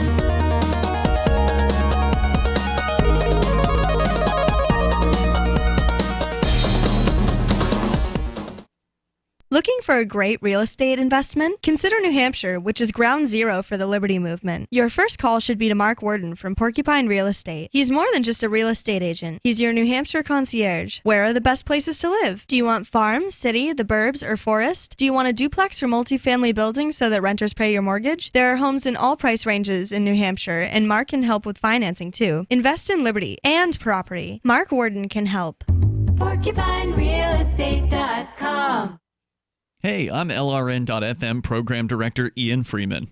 If you're listening to our free-to-air satellite feed in North or Central America, heads up. We've been on the Galaxy 19 satellite since 2010, but now our satellite provider is moving LRN.FM to a new channel on a different transponder. The current channel will stay on the air until the end of May to give you time to transition without any loss of service, so don't delay. I've posted the new channel details at sat.lrn.fm, but in case you're listening with no internet access, if you do a blind scan on your receiver, you should see the new channel at transponder 6, 11.8425 gigahertz, horizontal polarization, symbol rate 22,000, FEC 3/4. All that information is at sat.lrn.fm, as well as a link to our Patreon, where you can support our channels for just $2 a month. Visit sat.lrn.fm for more information about our international satellite channels, and thanks for listening to LRN.fm. Imagine someone in your community getting in their car, turning on the radio, and hearing the Liberty Radio Network. You can make that vision a reality with your own micro radio station. Visit broadcast.lrn.fm to learn how you can put our programs on the air in your area. You can have LRN.fm running around the clock, and you can even add in your own local shows. Building a radio station is simple, but programming isn't. That's where LRN.fm comes in. Learn more at broadcast.lrn.fm. That's broadcast.lrn.fm. Are you tired of governments murdering people around the world? Stop using their money. There is an alternative. Bitcoin is a stateless, free market, non-political currency. Bitcoin cannot be inflated or controlled by any government. By using their money, you are helping the state. Stop doing it. You have an incredible alternative available now. Learn it, use it, spread it. Get started with Bitcoin at bitcoin.com. That's bitcoin.com.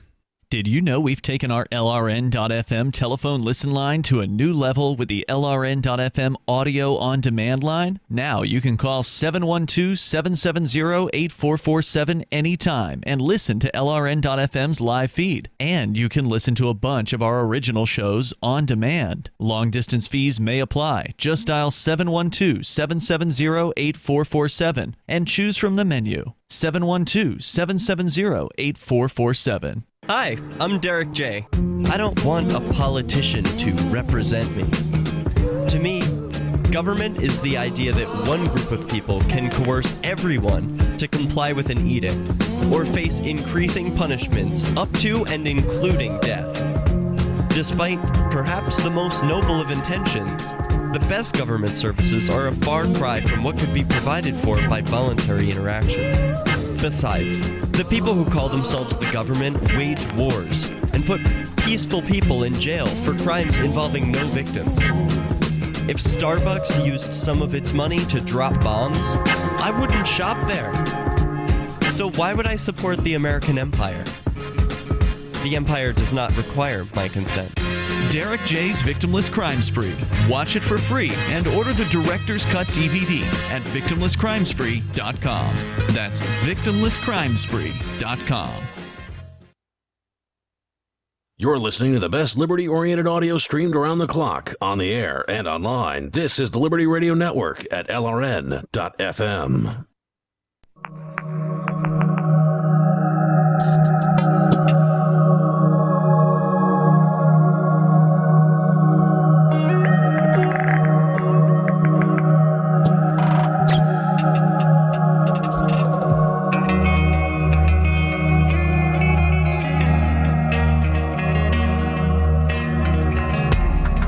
Welcome back. This is the Call to Freedom. Now, we libertarians and anarchists, we talk a lot about providing for charity absent a state. And I found a wonderful opportunity for people to do exactly that.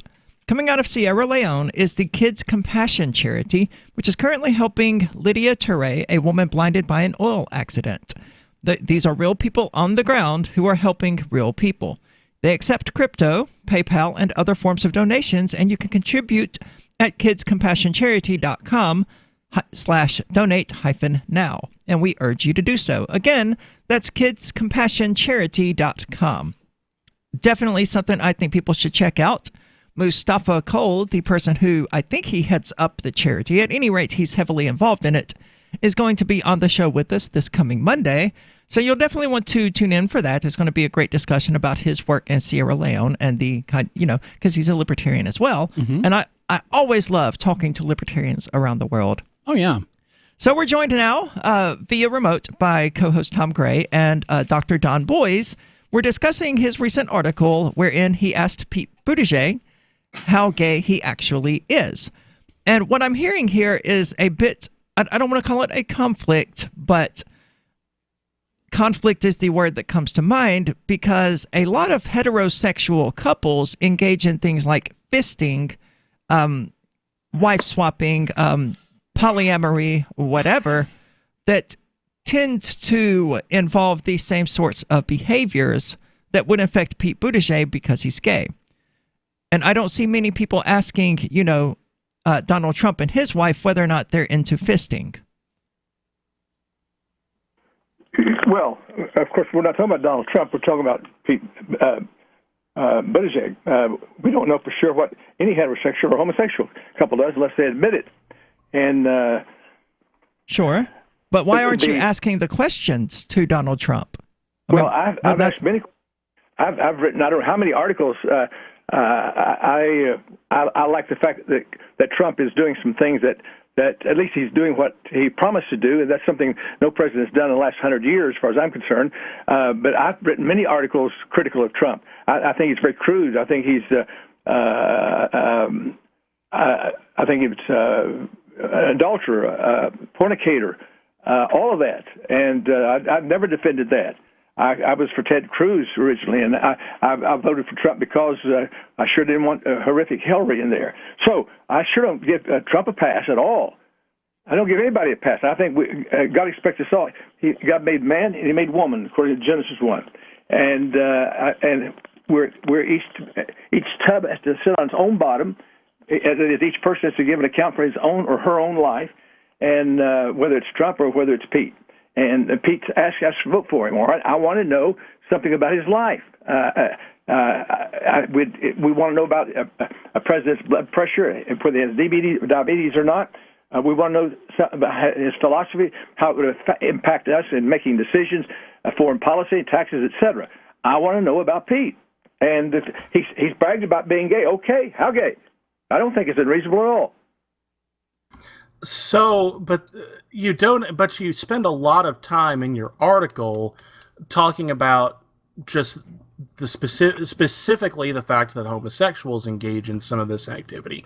Why was that necessary to point out? Why did you not just write an article about how we need to discuss the sexual histories of all the candidates, gay or straight?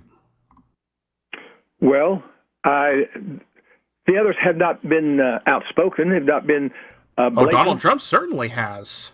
Well, right now the focus is on the Democrats and the Democratic primary. And as I said, I've written about Trump, and I'll write other articles about Trump, good and bad.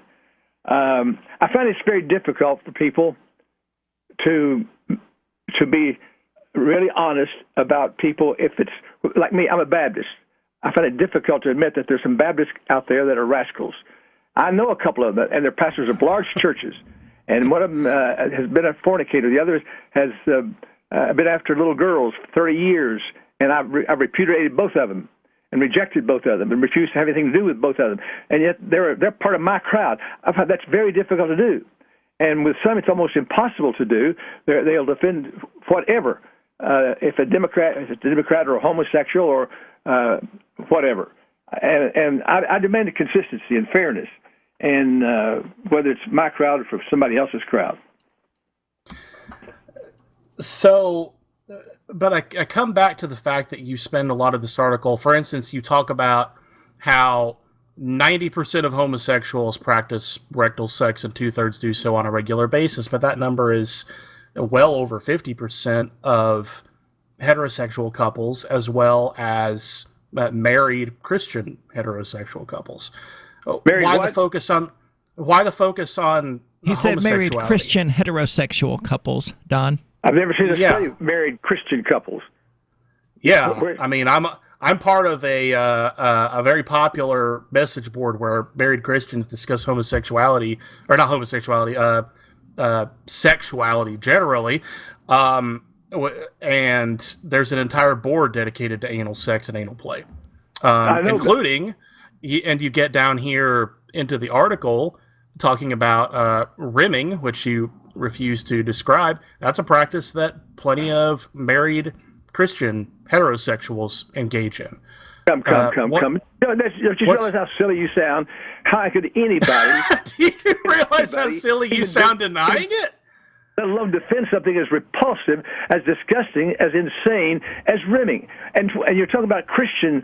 I've not seen any study, and I'm asking you about this Christian study about Christian couples and their heterosexual Christian couples and what they do. I've not seen any studies on that. I'd like to know about one. That's because nobody comes into our community and asks us in detail about our sexual proclivities, as people have done over and over and over again to homosexuals over the years, and as you've done to Pete Buttigieg in this article. But you talked about a study. I'd like to know about that study. No, I didn't say a study. I said a message board that I'm part of. There's an entire board dedicated to it, and that we share factual resources about it. Those of us who are into that sort of thing discuss it. Those of us who aren't don't. But, I mean, you want to talk about, then you talk about oral sex, and the statement you make about oral sex is all but nonsensical to me. Oh, really? Because oral sex is specifically discussed in the Bible. I'm waiting for a reference. In what capacity? You're waiting for a reference? Yeah. It's Solomon doing it with his wife in Song of Solomon. No, you're wrong about that. Your lips distill nectar, my bride. Honey and milk are under your tongue. With great delight, I sat in his shadow, and his fruit was sweet to my taste. Oh, that his left hand were under my head, and that his right hand embraced me. Your lips distill nectar, my bride. Honey and milk are under your tongue. The scent of your garments is like the scent of Lebanon. This is the word of God, sir. This is the Call to Freedom. We're going to let him address that when we get back. Don't go anywhere. It's going to be more of this awesome conversation, educating conversation. This is Call to Freedom. On Free Talk Live, we're bringing people to the ideas of liberty every day. From wrestling superstars like Glenn Jacobs. You guys really are having an impact, I believe. Like I said, a lot of where I am now is due to listening to Free Talk Live. You changed my mind on some very important issues years ago. To random people tuning in on the radio. I was kind of stuck in the left-right paradigm. I heard your show by chance on a Saturday night. From there, I went on, joined the Free State Project, and become an amplifier. So, I mean, that's really the reason why I amp is because I know that if it wasn't for you guys being on as many stations as you are, I never would have found the ideas of liberty. Your amp will directly change more lives by getting Free Talk Live in front of people looking for talk radio online and on the air. When you amp Free Talk Live, you get perks like access to the AMP-only Facebook group and AMP podcast. Visit amp.freetalklive.com. So you've signed the Shire Society Declaration and are planning your move to New Hampshire to be around more liberty-oriented people. Next, sign up for the Shire Society Forum at forum.shiresociety.com. There are a bunch of people there who are already in the Shire, and they want to meet you. If you're already in the Shire physically, you should also come by the forums. Remember, not everyone uses Facebook. New people are signing up for the Shire Society Forum every month, so drop in and say hello at forum.shiresociety.com. The Free State Project has reached its goal of 20,000 liberty lovers who've pledged to move to New Hampshire and get active to achieve liberty in our lifetime. Perhaps you're trying to figure out what part of New Hampshire should be your destination. If so, consider Keene. You'll find more than 150 reasons to move to Keene at move.freekeene.com. Keene is famous for its historic, publicity-generating activism, as well as being the liberty media capital of the world. It's home to freekeene.com, New Hampshire's destination for liberty activism, news, and opinion. For years, we've been compiling over 150 reasons to move to Keene at move.freekeene.com, where you'll learn about some of what's happening here and what makes Keene a great place to live. If you love liberty, you'll probably enjoy anywhere you end up in the Shire. But do your due diligence first. Please visit move.freekeene.com for the full list of over 150 reasons to move to Keene. That's move.freekeene.com.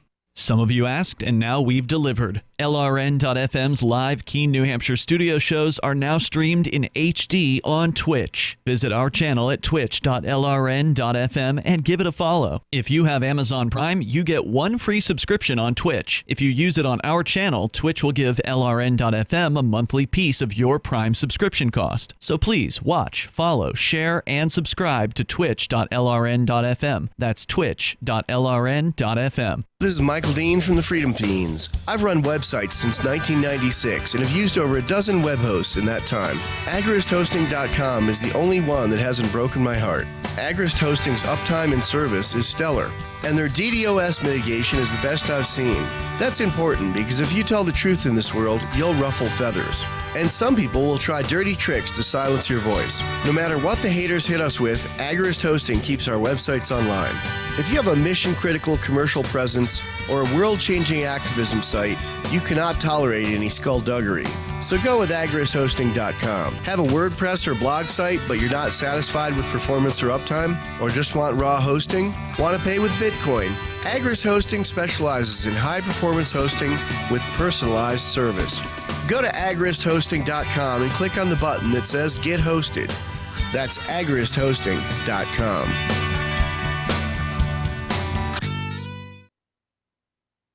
Do you love Twitter? Make sure you favorite the LRN.FM Twitter account so you can receive our tweets at twitter.lrn.fm. That's twitter.lrn.fm.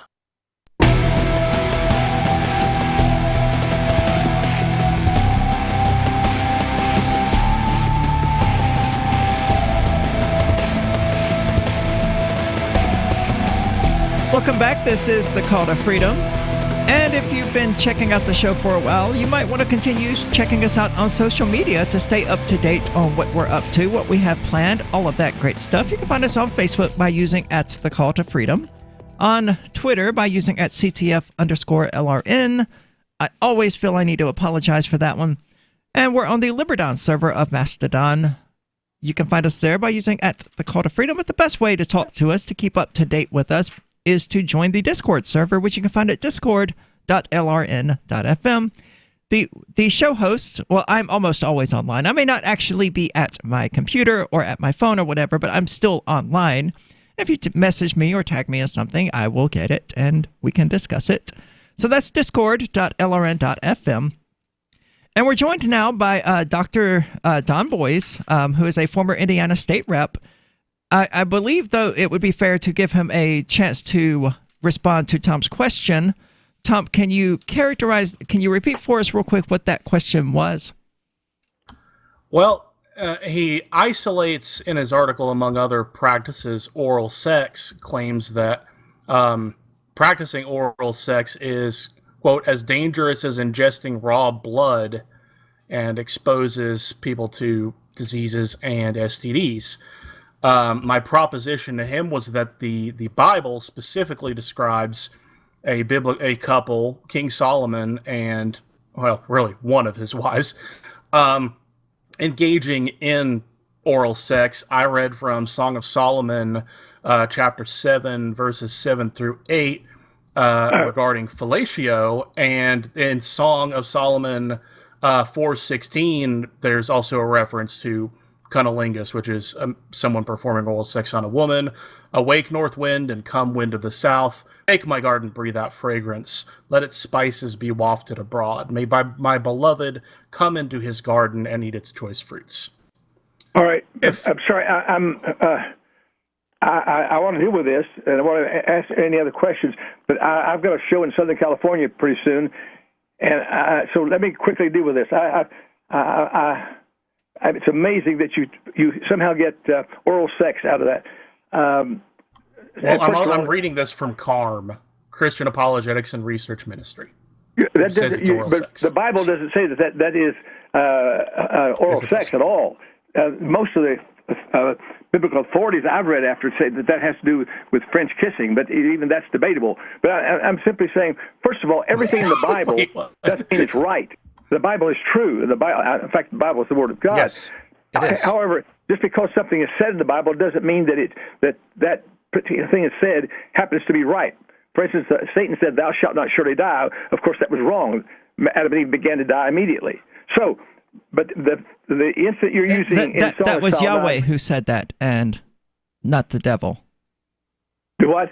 That was Yahweh, the Christian God, who said that they were going to die. I think you said it was Satan. I said, though, Satan said also, "Thou shalt not die." Okay, and that was correct. That was not the truth. But anyway, my wife and I have done family conferences all over the world, and I deal with this in those conferences. And this is not oral sex. In fact, this is the first time I've ever heard anybody even suggest such a thing. So anyway, that tells me you're living in quite a bubble.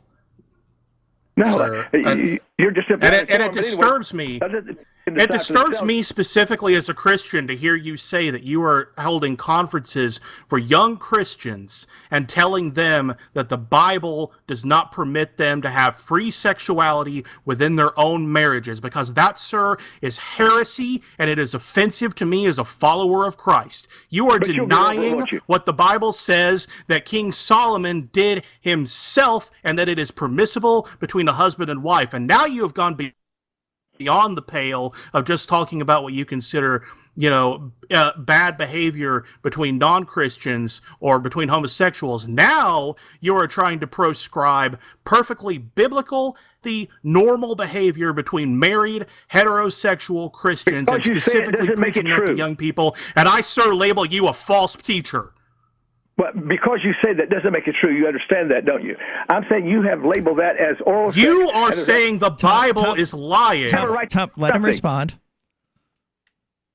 Just because you say it doesn't make it true, and that seems to give permission, of course, to other people to do it. I'm saying that this is the first time, and I'm 84 years old. I have a library full of books, and the first time anybody's ever suggested that is oral sex. Now, be that as it may, let's go on, because I have to leave pretty soon, and make it your best shot to something that's pro-homosexual or anti-heterosexual or anti-column that I wrote, okay, because I'm going to have to leave pretty soon.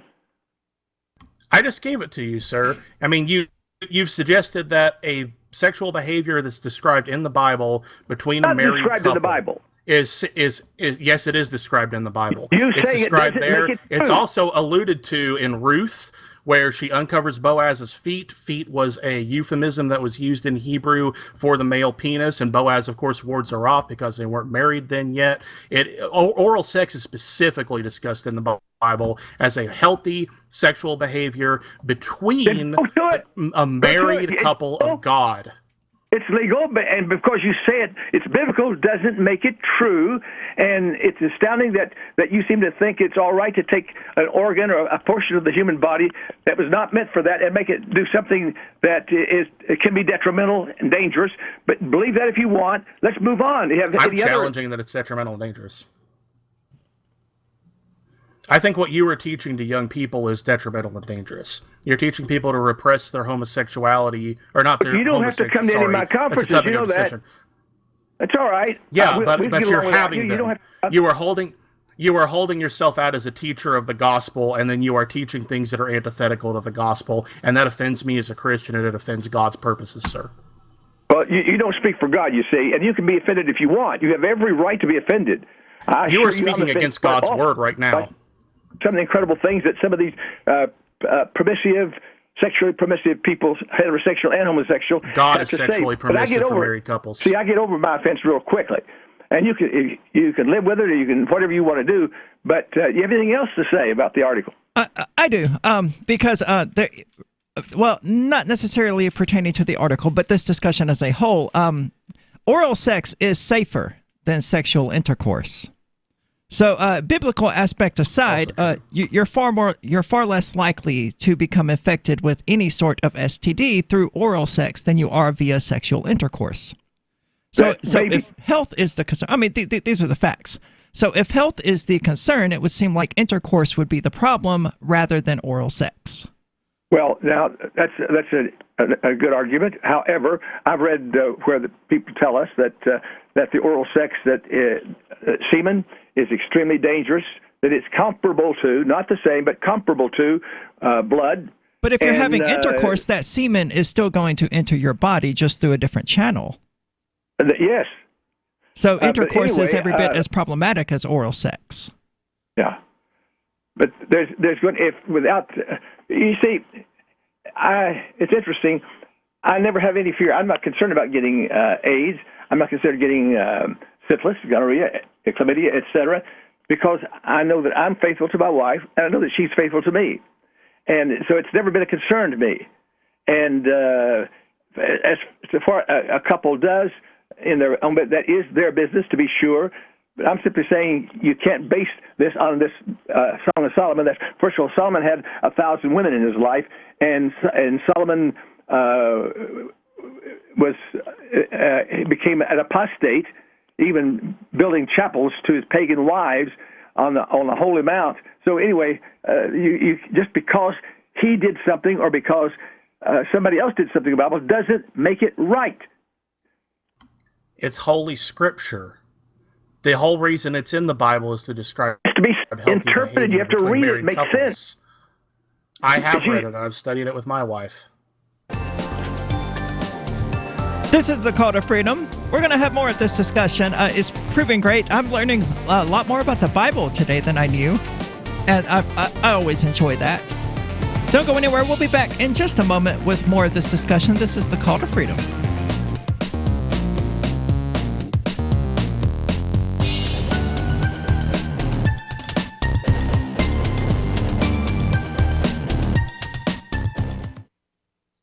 The The new 4th edition of Healing Our World, The Compassion of Libertarianism will take your understanding of liberty to a deeper level and has over 1,300 updated references, new cartoons, and a foreword by Dr. Ron Paul. With discounts for multiple book purchases, the 4th edition of Healing Our World is a great gift for the liberals, pragmatists, environmentalists, and Christians in your life who think libertarianism is cold-hearted. Get yours today at healing.freetalklive.com and use promo code FTL for a $5 discount. We have some good news. The indictments against Ross Ulbricht in the District of Maryland were dismissed with prejudice, meaning they can never be refiled. This is especially good because those indictments contain the only charge ever made that Ross engaged in murder for hire. This was a serious allegation that Ross Ulbricht denies. It was never prosecuted or ruled on by a jury, but was trumpeted by the federal government and the media as if it were proven fact. The Maryland court held these indictments for almost 5 years, poisoning Ross's case and leaving him under a cloud of unproven allegations. As explained in Ross's appeal to the Supreme Court, the fact that the judge used these allegations to give Ross a draconian sentence of double life without parole violated his Sixth Amendment right to a jury trial. Judges are required to issue sentences based on convictions decided by a jury, not unproven allegations never even charged at trial. Although this is a positive development, the dropped indictment will not set Ross free. Now, a presidential pardon is Ross's only hope of freedom. Sign the petition at freeross.org.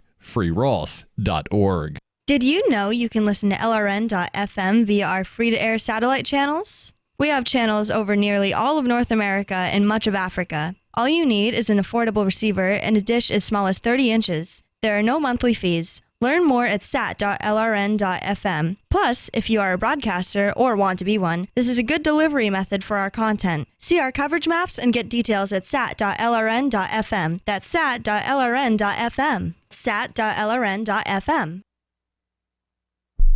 Cell 411 is a free app for Android and iOS that replaces government-controlled 911. Cell 411 allows you to preset a group of friends or private organizations to show up in any emergency. Cell 411 is a nightmare for the state because it proves their so-called services aren't needed. Cell 411 has had thousands of installs, and of course it's covered by the BIPCOT no government license. Cell 411 because your friends won't shoot you when you're in trouble. Without the government, who would build the emergency services? You and Cell 411. Get it today at getcell411.com. Now that you've found the Liberty Radio Network at LRN.FM, you may want to help expose others to our great programs. To assist you in doing so, you'll find resources at promote.lrn.fm, including details on how to get a free bumper sticker, quarter-page flyers you can print out and distribute, banners for your website, as well as files that will allow you to make your own custom banners and graphics. Visit promote.lrn.fm and help bring new listeners to the Liberty Radio Network. That's promote.lrn.fm. Is spreading the message of liberty, cryptocurrency, and peace around the globe worth $2 per month to you? As you may already know, in addition to our internet feed, LRN.FM broadcasts on free-to-air satellite across North and Central America, as well as Sub-Saharan Africa. And we've been available on satellite for free 24/7 since 2010. The LRN.FM free-to-air satellite signal is reaching some of the most oppressive regimes in the world, and there's no doubt our ideas are making an impact. You can learn more about the channel's impact by watching the 3-minute video at fund.lrn.fm. If you'd like to help free minds globally with our ideas of liberty, cryptocurrency, and peace, you can donate as little as $2 per month via fund.lrn.fm. You can help us continue and expand our satellite broadcast to multiple continents. Visit fund.lrn.fm today, and thank you for your help. Don't forget to share the link on social media. That's fund.lrn.fm. You can put the Liberty Radio Network on the air in your area. Visit broadcast.lrn.fm to learn how. Broadcast.lrn.fm.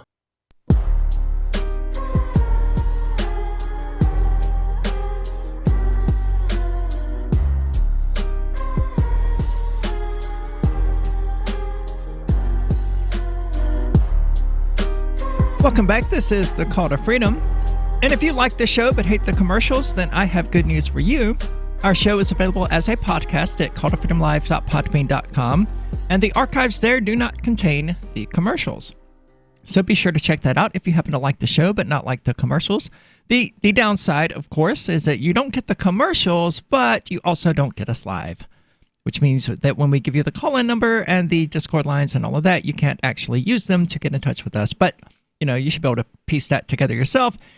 It is calltofreedomlive.podbean.com. And we've been having it got rather heated discussion between Tom Gray, the evangelical Christian who is a longtime co-host of the show, and Dr. Don Boys, a PhD holder and former Indiana State rep and author of several books, who recently wrote an article asking how gay is Pete Buttigieg. And the discussion very quickly became one regarding just sodomy in general, I think, was ultimately the core of what we've been discussing, and whether or not it's permissible according to the Christian doctrine.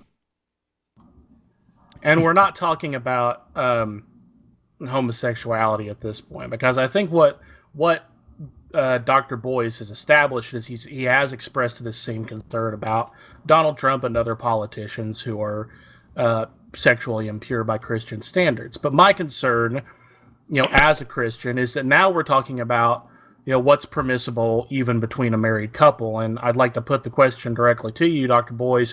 Where does the Bible limit sexual activity between a husband and a wife?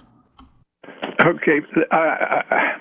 I'm going to have to leave. I've got another show. In fact, if I hang up, it's because I've had to take the other call. But I'll stay for another 3 minutes. I don't know of any specific scripture that tells and of course you don't either. And you're making this up about the King Solomon. And again, because it's there doesn't mean necessarily that it is right. Because the Bible mentions rape and a lot of other things, incest, etc. And it doesn't mean that's encouraging that or approving that. It's simply recording it. The Bible it records things that happen. Sometimes it does. I think if you just answered my question, it would be a lot quicker for you. Where does the Bible say a married couple? Okay. Well, then why are you teaching young Christians that it does? Because you've just said that at your conferences you proscribe against oral sex even within married couples. You said that earlier. Because remember, people can do what they want to do, and I think there are degrees of, as somebody's mentioned here earlier, that there are degrees of homosexuality as far as danger and as repulsiveness, and it would be the same way. I'm talking about heterosexuality now. I know that. And I'm saying I don't know any specific scripture that says, hey, do it this way. Then why are you teaching that at your conferences? Because, first of all, it is abnormal. The mouth is not. No, it's not. The mouth is eating and speaking and oral sex. Yeah, oral sex, specifically right there in the Bible. It's not abnormal, it doesn't say that in the Bible at all. Yes, it does. You're reading into Song of Solomon. By the way, a highly I'm reading it the way that scholars have been reading it for years. No, it's allegorical, but the allegory is to genitalia. I mean, that's the whole reason that the Hebrews didn't let people read it before age 30 or marriage. Song of Solomon is dealing with oral sex. Can you give me one scholar? No, you can't. Yeah, John C. Thomas at Focus on the Family. CARM, which is the Christian Apologetics and Research Ministry, which is one of the primary Christian apologetics organizations in the country. I mentioned Focus on the Family. That, of course, is Dr. James Dobson's group. It's right there on their website. I mean, this is mainstream Christianity now. Are you saying that James Dobson says that Song of Solomon approves of oral sex? Yes. Dr. James Dobson's group does. Today. I'll check it out. And by the way, all the I appreciate it. But even if it's true that James Dobson, a highly respected man and a good man, I believe, if he does, it still doesn't mean that it's the right thing or it's the biblical thing. It comes down to this: each person has to realize he is or she is responsible to repent of sins and trust Jesus Christ as personal Savior. No way to heaven outside of Christ. And then after we become a Christian, we ought to live like it. We ought to be honest and decent and fair and help others and all of that. But you don't get to heaven by being decent and fair and going to church and all of that. But it's by trusting Christ. I got to go. Another show in California, folks. Hey, call me again. Love to be with you again. Thanks, Dr. Boyce. Dr. Don Boyce, sorry about that. Thank you, Doctor. Fly safe. I certainly appreciated the call. This is the first in our discussions. I just want to say this is the first I've heard about this other show that rushed him off of ours. But, I mean, we just about got through the whole hour segment that I had slotted for it anyway, so it's not terribly And important. I did hear a lady, which may be his wife or his assistant, telling him legitimately during the break, "Hey, you've got to be here by 6:30 or else." So he wasn't just trying to get out of it, but he ducked my question for a reason. He did. And He asked for scholars, and you provided them. And he did promise to look into them. So there is that. I hope so. I hope if he's going to continue to do conferences where he claims to teach right Christian behavior to young men and women, that he will correct his heresy about proper sexuality within marriage. You are correct. And that bothered me as well, even as an atheist, You asked him the question point blank, and he said, no, the Bible does not prescribe any limits on what a married couple can do in the bedroom. And you asked him point blank, then why are you teaching this in your Christian ministry? And he started to respond before he sidetracked onto another matter, but he started to respond something like, that's his right as an American or a human being or whatever. Yeah. But, that's almost verbatim what is considered in the Bible as blasphemy. Is it not to use your position as a Christian teacher to teach things that are explicitly non-Christian? I think they have a term for that. I believe it's the only sin mentioned in the Bible for which one cannot be forgiven. And it's the one, see, this is the sort of thing that concerns me the most as a Christian, because this is someone who holds himself up as a leader within the Christian community, and sexual repression has been a serious problem in Christian marriages for a very, very, very, very long time. And we are only now kind of starting to go back to the Bible and say, what does the Bible say about Christian sexuality? And what it says for married couples is have sex all the time unless you're praying, and everything's permissible between a husband and wife. And the people who have learned these lessons are having significantly more, and who learned them on their own, even when the church was preaching what he was preaching here, have had more successful marriages. Our divorce rates have gone down, our marriages are happier, our churches are healthier. But you still have these holdouts. And I was raised Baptist myself, so I'm not particularly surprised to hear that he's an old Baptist. I was also raised Baptist. And so this was I wanted to come on today to confront this sort of thing. I didn't know we would end up going down this road, but I'm really glad that we did, because I mentioned it at the forefront. Even though he mentions Pete Buttigieg's homosexuality, he's really talking about the sexual behavior and just saying this kind of sex is icky. Well, that's an unbiblical message as long as you're talking about between a heterosexual married couple. Yeah, he did seem to have the whole. He did seem to have a big problem with how gross it was. Tom nailed it before the guy even came on. Tom nailed it in the most eloquent I've ever heard Tom be. No offense, Tom, saying something like this. He references no biblical passages. This isn't about convincing people that homosexuality is a sin. It's about convincing people that homosexuality is disgusting. And he's using his ministry as a Christian to convince people to turn them against homosexuality under auspices that have absolutely nothing to do with the actual Christianity of it. Right. Because he has a personal... He thinks it's disgusting, so you should too. I kind of...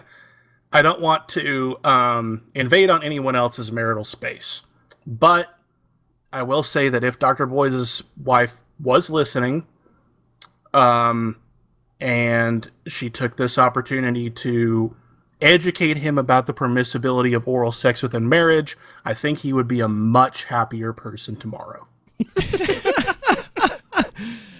A fair point. It concerns me as a human being to think that there are people out there who are doing nothing but engaging in direct, straightforward, simple intercourse. And I know they exist. But missionary physician or nothing. Yeah, that seems to me like just a tremendous waste of human potential. So boring. How can you be that bored and be healthy as a Christian? Maybe they don't know any better. This is the Call to Freedom. Don't go anywhere. Dr. Boyes has left us, but we're going to move on to other topics. So don't go anywhere. It's going to stay interesting. This is the Call to Freedom.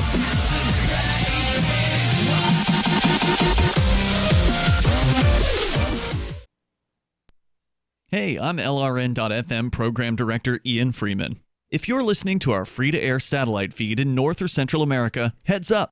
We've been on the Galaxy 19 satellite since 2010, but now our satellite provider is moving LRN.FM to a new channel on a different transponder. The current channel will stay on the air until the end of May to give you time to transition without any loss of service, so don't delay. I've posted the new channel details at sat.lrn.fm, but in case you're listening with no internet access, if you do a blind scan on your receiver, you should see the new channel at transponder 6, 11.8425 GHz, horizontal polarization, symbol rate 22,000, FEC 3/4. All that information is at sat.lrn.fm, as well as a link to our Patreon, where you can support our channels for just $2 a month. Visit sat.lrn.fm for more information about our international satellite channels, and thanks for listening to LRN.fm.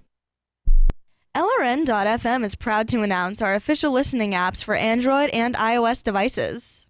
Now you can easily tune into our streams anywhere, anytime on your smartphone or tablet.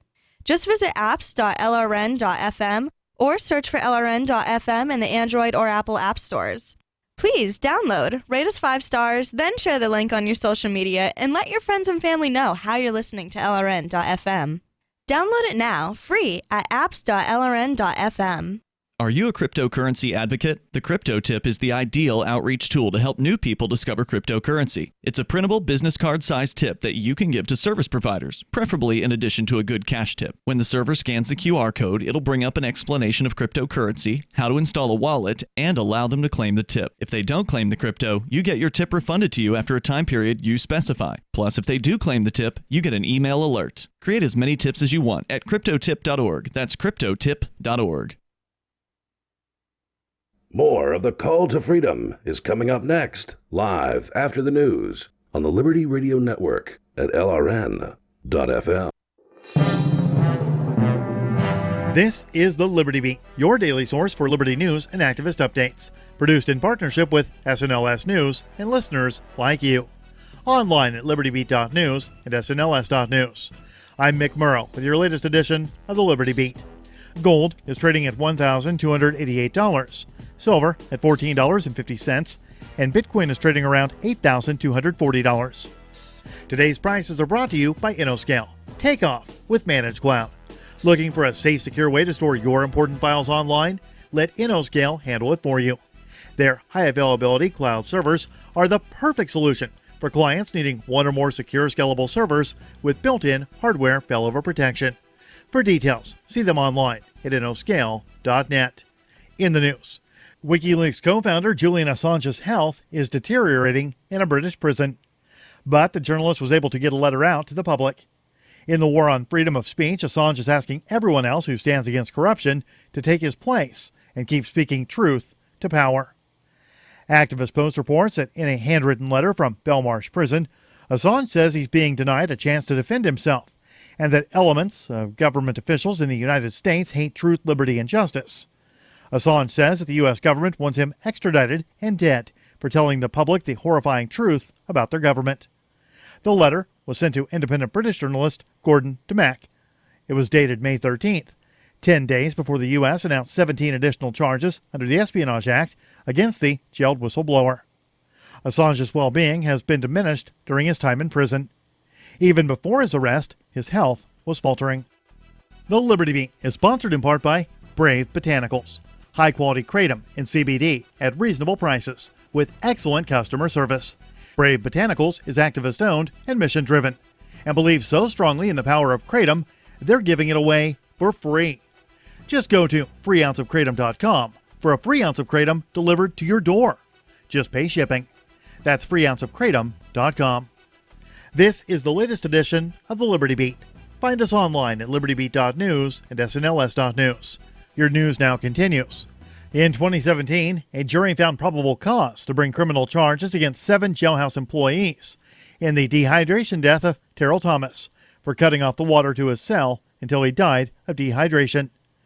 Since then, 3 of the officers were found guilty and handed down insultingly low sentences.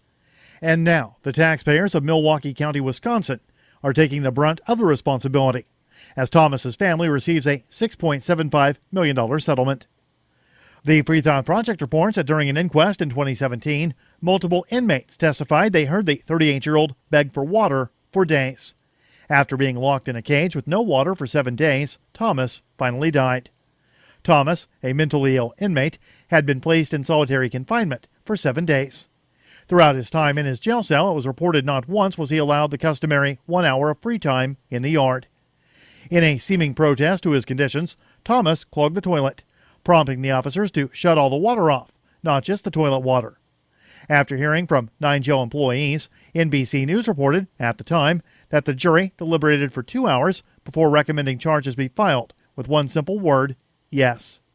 However, the jury's decision would not lead to much accountability. Nearly 200 pages of Drug Enforcement Administration contracts with producers were obtained through the Freedom of Information Act. They show for the first time how the agency interacts with television and film productions. MidPress News reports the Drug Enforcement Administration is quite active in the entertainment industry. It exercises stringent control over how the agency is represented in documentaries, reality shows, and dramas. With several projects, the DEA carefully reviews their own files to pick out select cases that make them look good, which then form the basis for either fictional or factual productions. Support for the Liberty Beat comes from the Conscious Resistance Network, featuring videos, news reports, and articles from a spiritual anarchist perspective. Experience the Conscious Resistance at theconsciousresistance.com. How would you like to have your business featured on the Liberty Beat? You can. Just send an email to libertybeat@snls.news for details. This is the Liberty Beat, produced in partnership with SNLS News and listeners like you. The Liberty Beat is online at libertybeat.news and snls.news. I'm Mick Murrow, reporting for the Liberty Beat, reminding you, spread liberty with a smile.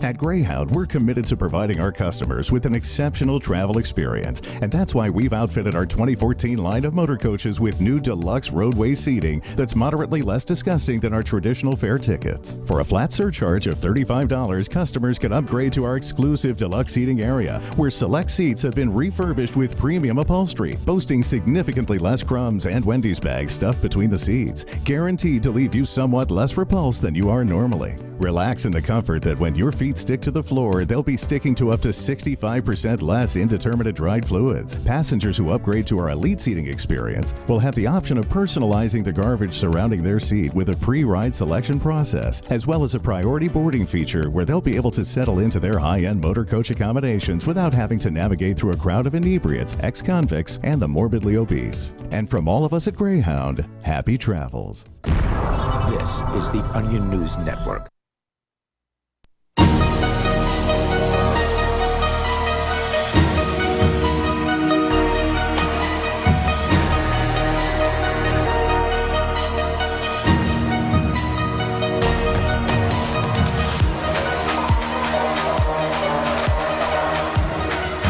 Welcome back to the Call to Freedom. I'm your host, as always. I also host a show called Free Talk Live that airs Monday nights. Well, it airs nightly at 7 p.m. Eastern Standard Time. But I'm on Monday nights, so be sure to come back Monday to check that out. It's a very different show with a very different vibe, very different stuff going on. And who are you? Aria DeMezzo. There you go. Did I not say that? You didn't say that. Oh, well. You've had a long week, so it has been a long week, and it's not over until Tuesday. And it's only over for one day then it's right back into it. And I'm joined, as always, as you hear, by Michael Hampton from BitcoinHistory.com. And someone on DLive, that's dlive.lrn.fm, asked a really good question. What's next on the topics list for the show? And that is a really good question. I've got nothing in front of me. I expected to be kind of more scattered by that interview. Oh, well, I mean, yeah, let's something. Yeah, let's keep up the theme here. The theme, yeah. Because evidently, Duterte, is that his name? Yeah, Duterte. Something like that. I don't know how to pronounce that exactly, but I'm going to call him Duterte, Philippines, because Duterte is a funnier name. You can pronounce it that way? He's the president of the Philippines. He's very much like Trump. He's a law and order candidate. he's been accused of hiring hitmen and telling cops to just kill people and all kinds of stuff. He's not a good person. And he's the president of the Philippines. But evidently, he made a rather unexpected admission while visiting Japan, saying that he used to be gay before he met his ex-wife. Then he became a man again. Oh, so his ex-wife cured his gayness? Well, yeah, but she is an ex-wife. So maybe it was only a temporary cure. You know, I always worry about people who say, well, I used to be gay. It's like, well, what do you mean by that exactly? To be gay? Did you hit your head and have a personality change? Yeah, I don't know what to tell these people, but if you were ever gay, you are still gay. You may not have been gay. You may have been curious about homosexual acts. You may have even been experimenting, been sexually turned on by men. But this is sort of the issue with the homosexual and heterosexual label in the first place, which is that I'm a millennial, and this is going to be one of the most millennialist things I've ever said here on the show. But being a guy having sex with other guys does not make you gay. Didn't we read an article about that a few weeks ago? Not that I recall. Sex? Oh no, that was on Free Talk Live, and that was months ago. Did that? That was like back in January. So, but whether I mean that doesn't make them gay, strictly speaking either. But it's not sex, and this is why the term homosexual and heterosexual are the issues, because what ultimately divides the group of gay, bisexual, and straight from one another is their romantic inclination and not their sexual inclinations. I would argue that you're probably bisexual if you're willing to have sex with men at all. If you've ever engaged in such an act, you're probably bisexual.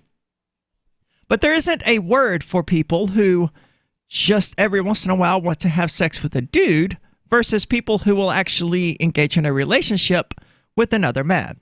And to me, it's the willingness to engage into a relationship that determines who is and isn't gay. It's not the sex act itself, or I think there would probably be a lot more gay people than there actually are. Right. Yeah, I think you're right about it being the relationship part, because you can have sex with anything but not have an emotional connection to it. Oh, absolutely. I mean, that's like 90% of my social life. Or whatever.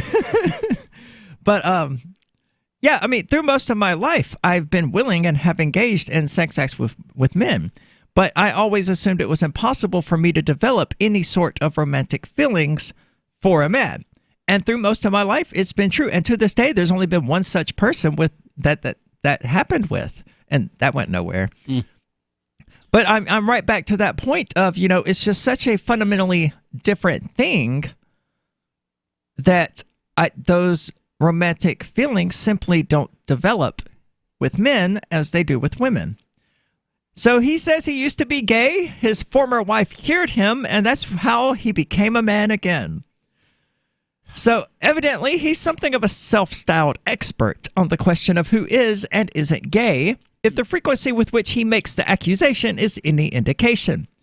After accusing most priests in the Catholic Church of being homosexual earlier this year, well, I tend to think that's probably true. That might just be true. During a speech Thursday, he decided to out a political opponent and then himself. According to local media, the outspoken leader relayed that anyone in the know would come to the same conclusion about his ardent critic, Senator Antonio Trelawney's. I said, "Are you sure?" They said, "You ask any gay person who sees Trelawney's moves, they'll say he's gay. No wonder. Good thing he and I are similar. But I cured myself." So, judging by how this dude is walking and talking and his mannerisms, that's how he's saying, oh, he's gay. He's totally gay. Oh, yeah. He must be gay, right? It sets off his gaydar. So, he then said that he made the decision to become a man again after meeting his former wife, before ambiguously adding, Duterte is gay. So, I am gay. I don't care if I am gay or not. The jury is still out on that one. So what does that even mean? So he calls himself gay, and he says he doesn't care if he's gay or not. I think that's a positive attitude. if you're going to be gay, don't care if you're gay or not. That's not something you should spend much time working on, but he doesn't seem to not actually care. He seems to think that if you're gay, then you can't possibly be manly, and that being gay robbed him of his manhood. Yeah, I hate to break it to you, but that's not where your manhood is located. I mean, have you ever been to a gym? Some of those are the most manly men I've ever seen. No, Packet Sniffer, we don't. But that is apparently not the only thing he wants both ways, as he has also flip-flopped on the issue of legalizing gay marriage in the predominantly conservative Catholic country. While he claimed to be for the idea early on in his presidency, he later made statements saying the idea was in opposition to the country's civil and religious principles. Still, the news might give pause to progressives who have criticized the leader for his tendency to make homophobic comments. I don't think it should give them pause at all. I mean, he seems like just another self-hating gay dude who, because he's gay and can't reconcile that, he becomes this sort of manly man who wants to oppress everyone else and have his law enforcement officials kill people. Because he didn't straight up say, but he did say that, being gay robbed him of his manhood. That, to me, seems like I'm not happy with my sexuality. I think it's a problem, which is fine. I mean, it may be, it may not fit well into your particular life. It's certainly not for everyone. But hey, to each their own. I think he's probably just a self-hating man. Razorboy Gaming on twitch.lr.fm says that he's too ugly to be gay. Wait. Is there some kind of beauty standard for gayness? This is news to me. Well, I mean, gay people tend to take pretty good care of themselves. He certainly isn't using a facial cleanser. I can say that, or a moisturizer on that cracked ashen skin. Is that racist? Required. That wasn't supposed to be racist. Might be bigoted. Because I don't know if it's required for a gay person to do those things, but it's generally expected. If I was to get involved with a gay dude who did not have a bottle of facial moisturizer and facial cleanser, I would question whether or not he was actually gay. I really would. Really? Yeah. Why? The same reason that if they didn't have a well-kept yard, I would assume they may not actually be gay. There's just some things gay people do that lead them in that particular direction. Not all of them, certainly not. But I don't want the big, burly, beefy, hairy dude anyway. So I would be more inclined to be in a relationship with the gay dude who had facial cleanser or whatever. And to me, he is at least a self-hating gay. This is a call to freedom. Don't go anywhere. We'll be back in just a moment.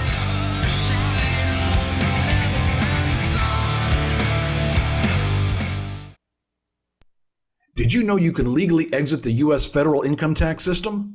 Well, it's true, and thousands of American nationals are doing it. The 16th Amendment and the Internal Revenue Code are legal, but only in a limited jurisdiction. This is the basis behind the voluntary nature of the income tax. Learn the exit strategy provided by Congress. Find out more by visiting weissparis.com and watch our numerous videos. That's WEISSparis.com. From that romantic summer evening in 1924 when Pol Pot was conceived, to the first time someone figured out how to eat a pineapple without ripping their mouth to shreds. This week in history, 1692, 5 citizens were executed after being convicted during the Salem witch trials, all while dozens of witches, warlocks, and sorcerers stood by and watched the wrongly accused take the rap for them, while the perfectly normal humans charged with witchcraft were publicly hung and dragged to their unmarked graves. The numerous Salem citizens that did spend their evenings casting spells and awakening the dead merely lowered their heads as their friends and neighbors were burned at the stake. Historical records have indicated that as many as 35% of the people in Salem were actually witches and warlocks. In fact, the executioner himself was a well-known necromancer who, after hanging the wrongly accused witches, reanimated their dead bodies and apologized before casting them into the eternal fires of hell. This is the Onion News Network. There are lots of ways to listen to Free Talk Live. Our podcast has been around since podcasts began, and now the FTL feed is loaded with content besides our full show archives. Did you know that we make it easy for you to customize your podcast subscriptions? We have different feeds, one that includes only our full shows, one with just the Daily Digest, and one with just the Edgington Post. You decide what you listen to. It's quick and easy to customize your feeds at feeds.freetalklive.com. That's feeds.freetalklive.com. Are you tired of your taxes funding endless occupations around the world? Antiwar.com is run by people who understand that wars abroad become wars at home, wars on our freedoms. Antiwar.com is dedicated to bringing you the latest in news, views, interviews, and reviews from the top movers and shakers in the anti-occupation movement. Antiwar.com has it all, from thorough foreign policy analysis to interviews with whistleblowers who used to run the military-industrial complex. Anti-war, pro-free market. That's antiwar.com. LRN.FM now has a Discord. Discord is a free text and voice chat platform, and we now have our own server with a bunch of channels at discord.lrn.fm. You can join other listeners as they chat about various things during our live shows, or anytime, day or night. Discord software is available cross-platform, so you can have it on whatever device you want and take your chats anywhere. Join our Discord at discord.lrn.fm. That's discord.lrn.fm. Would you like to hang out with Penn Jillette? He's keynoting Freedom Fest this year. I, for one, am thrilled. Freedom Fest is the largest liberty-oriented gathering in the world. They take a Big Ten approach with libertarians, conservatives, liberals, anarchists, and just open-minded people mingling together to hear real debates, share real solutions, and converse freely. This year's theme is the Wild West, a time of liberty and opportunity, or a time of anarchy and violence. Maybe both. Go to freedomfest.com/FTL and get your tickets now. freedomfest.com/FTL. Not convinced yet? Hey, I understand. It's a high-end event, even with coupon code FTLEB. Sure, you're likely to receive investment advice that'll make that sum seem paltry, but I have something special for you. Go to freedomfest.com/FTL and you'll get the 5 best speeches from last year for free. Call it a test drive. Do yourself a favor and go to freedomfest.com/FTL. freedomfest.com/FTL. Use coupon code FTLEB for a discount. Help get LRN.FM into more ears. Visit promote.lrn.fm for a free bumper sticker, flyers, banners, graphics, and more. Promote.lrn.fm.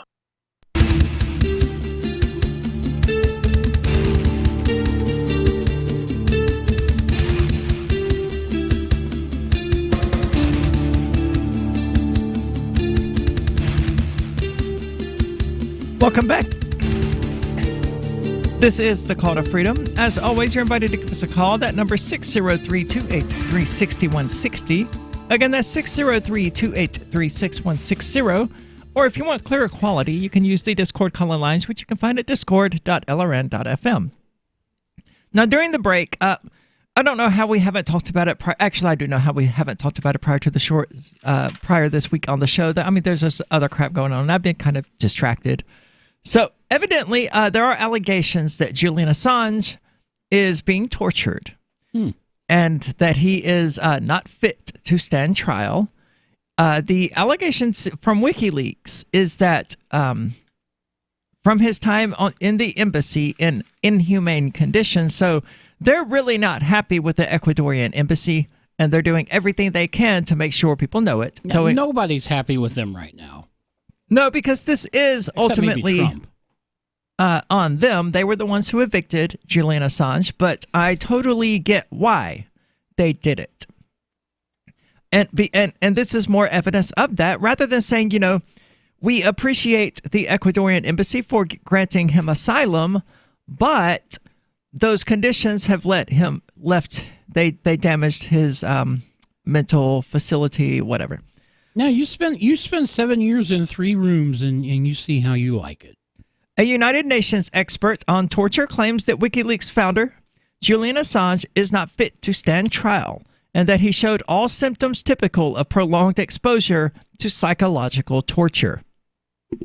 The UN Human Rights Office said Friday that Nils Metzer, the special rapporteur on torture, visited Assange in a London prison on May the 9th with 2 medical experts. Meltzer urged Britain to not extradite Assange, claiming his health had been affected by the extremely hostile and arbitrary environment. I've worked on many areas of war in my life in situations of violence, and I've talked to victims of persecution around the world, and I've seen very serious atrocities. But what I have never seen is that a single person has been deliberately isolated, and I would say persecuted, not prosecuted, but persecuted, by several democratic states in a concerted effort to eventually break his will. That's pretty hardcore statements there. Yeah, that's strong. Meltzer said he believes that Assange has a very reasonable fear that if he were extradited to the United States, then he has no chance to get a fair trial with the level of public and official prejudice that exists there for him. I would agree. The very last thing he should do is allow himself to be extradited to the United States. He'll never get a fair trial in the U.S. No one gets a fair trial in the U.S. They're banned. So, well, I mean, you can get one here in Keene and otherwise in New Hampshire. Well, not in the federal court system. Well, if you can convince the jurors to go through with jury nullification, you can. But Assange is certainly not going to get a fair trial one way or the other. UK Foreign Secretary Jeremy Hunt dismissed the assertion, saying that Assange chose to hide from justice. From justice, they're saying. Now, ultimately, all of this comes down to a rape allegation or a sexual assault allegation held by Sweden against Assange, one that was dropped for a while. Mm-hmm. And Assange, rather than going to court where he expected to be arrested and extradited to Sweden, which would have then extradited him to the United States, I'm not entirely sure why he didn't go to Sweden to face those charges and to either prove them wrong, which evidently, based on released text messages and things like that, he could have proven them wrong. Instead, he chose to hide in the Ecuadorian embassy. I'm not sure why he made the decisions that he did. Yeah, I don't know if it was just the rape allegations. He could have faced that, spent a year on that, and it'd been over with. And as long as it's taken the U.S. government to actually bring charges against him, he might have just beaten them to the punch, got out of all that trouble, and released before the U.S. could bring charges. Well, in a lot of ways, it looks like the United States waited to press charges until they actually had their hands on Assange. Now, the first grand jury, my timeline on this is very hazy because so much happened in such a short period of time. But the first grand jury was actually convened right before Assange was evicted from Ecuador, right? Mm-hmm. Yeah, a few months ago, I believe. Right. So, I mean, they were planning this. They knew the Ecuadorian embassy was going to evict him, and they began lining up their charges against him because no one wants their hands on Julian Assange, much like the United States government. Now, it's possible that, he would have been found guilty in Sweden for doing nothing and would have been, it's possible, what I'm saying is that he wouldn't have gotten a fair trial in Sweden as well. But I'm still not entirely sure why he didn't go there, face those charges, post bail, and get the hell out of Dodge, which at that point would have been a valid solution, given that, he would have been in Europe by that point and not on the isolated British Isle. He could have just sort of more options in Sweden. Yeah, just sort of walked away. But now he is someone who jumped bail, not simply jumped bail, but in the eyes of the state, jumped bail and fled to another country. There's zero chance of him being denied bail. There's zero chance of him being granted bail as a result. They don't give jail to people who are flight risks, and he proved he's a flight risk. Yep. So he could have gone to Sweden, and, all of this is on us, criticizing him for what he's done, basically. But it's Monday morning quarterbacking. Yeah, in hindsight, he probably would have preferred to have just gone to Sweden as well. And while those charges were being fought in court or whatever, just sort of slipped away into the night. But so Meltzer took to Twitter, because that's what people do when they have something super important that they want the world to know. With all due respect, Mr. Assange was about as free to leave as someone sitting on a rubber boat in a shark pool. Because this is the response that Hunt had, saying that Julian Assange was free to leave. As detailed in my former letter to you, So far, UK courts have not shown the impartiality and objectivity required by the law. Well, of course not. He's Julian Assange. They want him. They don't care how biased it's going to make them look. They have deemed him to be an enemy of the state, and they are going to throw him in prison for the rest of his life or kill him. Because that's what they do. I mean, if you go up against the state, they will bring everything they've got against you. They will go farther to put you down than they will a murderer. I mean, yeah, they gave Ross Ulbricht 2 life sentences plus 40 years, and all he did was make a website. No, he challenged the state. Yep, and that's why they're coming after him. And it makes me curious if that's why the state trooper is coming after me based on other relevant things that have happened here in the LRN community, in the Free King community. That's let's put it that way. And they're trying to get me so they can put as much pressure on me as I can, hoping that I will wear a wire or be an informant or whatever. Of course, they can kiss my ass. We ought to figure out who this guy is. Yeah, definitely. I mean, because there's only one way they could extort any amount of information from me, and they do not have. No one on this planet has the courage to do that. I'm not even going to say what it is, but it's a completely ridiculous and silly proposition. But I don't know. You know, it happened. The state trooper escalated his antagonism of me on the very same day that something with the FBI happened. This is a special alert for business owners, consultants, coaches, folks planning retirement, entrepreneurs, and anyone who is saving and investing to build a financial future. You are likely aware that financial privacy for most people has recently died a miserable death. And let's face it, without privacy, there really is no security, is there? Bankrupt governments and banks on the verge of collapse are perhaps the biggest threat to your financial future today. The Lighthouse Law Club recognizes this and has been working diligently to provide safe, secure, and productive tools to ensure your privacy, your financial security, and your future financial well-being, despite the catastrophes which many people fear are looming ahead of us. Find out more with a variety of free videos on the YouTube channel for Lighthouse Law Club. Just search YouTube for Lighthouse Law Club and secure your future today. I'm a little obsessed with My Magic Mud. Several years ago, I met Jessica Armand, the founder and CEO of My Magic Mud, and I didn't even know my teeth were coffee stained. A week's worth of use convinced me, and now I use it every 3 or 4 days. It's clinically proven to whiten teeth, and I think it cleans better, too. My Magic Mud's available at most local health food stores, Sprouts, Natural Grocers, CVS, Walmart's Natural Beauty Aisle, but I can get it for you for 20% off with coupon code FTL20 at mymagicmud.com. FTL20 mymagicmud.com. Since time began, tyrants have taken aim at personal liberties. Now there's a movie that aims back. The government has no more right to tell us what to put in our bodies than they have to take our guns or tell us what books we can read. 6 drug police were eaten by bears while raiding a marijuana farm. On your knees, you dirty hippies! Jesus. On your knees! What's the problem, officer? Today, many cops who enforce pot laws do so only because it provides them with cushy jobs, good benefits, and a chance to push people around. I was an undercover narcotics officer. The drug war is nothing but a farce. The Second Amendment says you gotta keep you and your gat intact. Guns and Weed, The Road to Freedom. A film by Michael W. Dean and Nima Vadati. DVD available now at gunsandweed.com or on Amazon. That's gunsandweed.com. Makes the perfect gift. Remember, that's gunsandweed.com.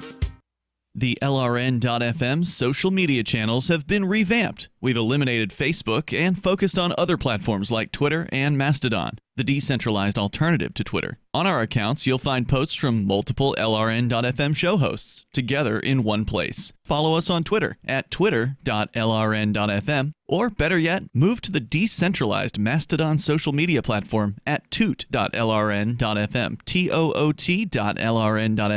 I think you'll like it. Hey guys, Mark Claire here, lionsofliberty.com, where we strive to advance the ideas of liberty daily. We bring you the Morning Roar. That's right, every Monday to Friday we'll have a brand new edition of the Morning Roar, where we provide a roundup of some news stories that you may not find in the mainstream media or even in your typical social media newsfeed. We find stories that relate to the ideas of liberty and provide you with our liberty perspective on them. Every Monday, we have our longest-running feature, Mondays with Murray, named after the great libertarian Murray Rothbard, where we'll examine an article or an excerpt from his works and help convey his view, along with our little spin as well. We wrap it all up every Friday with Felony Friday, where our own John Odermatt goes out and takes a look at some sort of felony. There's felonies committed every day, whether it's a felony committed by the police, a politician, or even an average citizen. You can find all of this and so much more over at lionsofliberty.com, advancing the ideas of liberty daily. Some of our live shows are streamed in HD on Twitch. Please follow and share at twitch.lrn.fm. That's twitch.lrn.fm.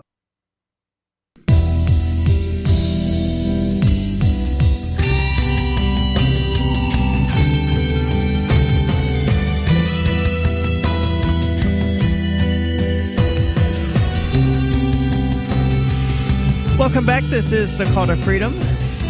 Broadcast, as always, from the Liberty Radio studio. I actually have the Kids Compassion Charity that I'm normally going to talk about in this segment, but since we had Don Boys and Tom Gray earlier, it seemed kind of stupid to give out the number at 520, so I instead moved things around and then had this empty and decided I would just ramble on for a second or two. Man, what was it? I just had something. Oh, yeah, sorry. We have Bad Slave on the line calling about the American justice system in general. Bad Slave, you're on Call to Freedom. Okay, so what's been going on with the U.S. justice system is, in fact, the creation of a full and overpowerful imperialistic government, the likes of which, it goes beyond numerous orders of magnitude, causing there to be this huge, bloated, militaristic, mess. And part of that mess is the amount of law that has been produced. There's so much law in the books that, nobody is quite sure of what the law is. Well, and that's perfectly what they're designing the system to work as. They want, in fact, an impossible system that basically makes it possible for anybody, to stand there in front of authorities and say, oh, you broke this law. Always. They always have the law that you broke. It's very similar to the Bible, in fact, which is that, it's so large, so comprehensive that if they want to accuse you of some kind of wrongdoing, they can pull out some obscure code or regulation or something like that and show that you were, in fact, violating the law. Oh, yeah. But since the Bible is, at least that's kind of a fixed game at this point. They're trying. Have you heard about the TAPS law? The what law? TAPS. I have not. Threat assessment, priority system or something, and it's about creating what in the movie. With Tom Cruise. I don't watch very many movies. Minority Report. And I've never seen that. Law, that was about pre-crime. And this law is about pre-crime. It's about, imagining people using their firearms and, becoming, a danger. Now, you know what Peterson said? And that's what the TATS law is addressing? Yes, it's federal. Yes. So what is this what is this system actually supposed to do? I haven't read the law or anything like that. It was this guy Brian does a really good. Right. We're just not clear on what in real terms the law is actually supposed to do. I mean, you mentioned Minority Report, none of which I haven't seen. So maybe all right. maybe if you put it in that context, I would understand it. Oh, I'm sorry. Well, Minority Report is about. No, I mean that's fine. Let's not sit here describing the movie. Can you describe the law that you're talking about? It's pre-crime. It's the idea of you're going to commit a crime, so we have to do something about it. And they come up with very imaginative fantasies about what. It's the same thing that occurred in the Soviet Union and in China when they, sent people off to the gulag. Most of that time was to be re-educated, wasn't it? This is what they're talking about. I follow you now. You're not wrong, and we're going to see more and more of that with predictive algorithms and things like that. It's one of the problems that we have in general with Facebook, is that people have put so much information out there on the internet that these I don't want to call them AIs because they're not intelligent, but they're calling them AIs, so let's roll with it for the sake of the conversation, that these AIs are scrolling through in order to make predictive bets about various people. Like they would probably look at mine and say that there's a decent chance that I'm a rebel, perhaps, an enemy of the state, at least. Oh, yeah. Yeah, that's just easy to figure out. We're all defined as how many enemies of the state. Yeah, Aria. But I mean, we are all defined as that now. I mean, that's more or less what I'm getting at, is that all of this sort of thing exists now. There are algorithms that will search Facebook and predict, I think it was with like an 80% accuracy, whether or not someone was going to be gay, just based on mannerisms and word choices and things like that the average human isn't going to pick up on. But these AIs have access to data mining and just massive amounts of information that they can take in and process. That they suspended Candace Owens. Who? Candace Owens, the young black woman that with Turning Point, and Is she that racist black woman who can't be racist because she's black?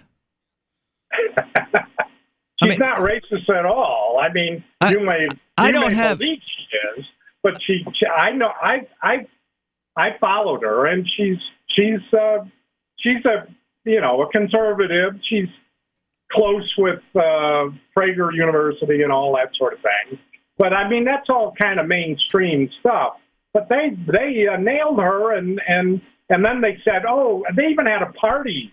The AI created a party for her departure. I mean, it was unbelievable.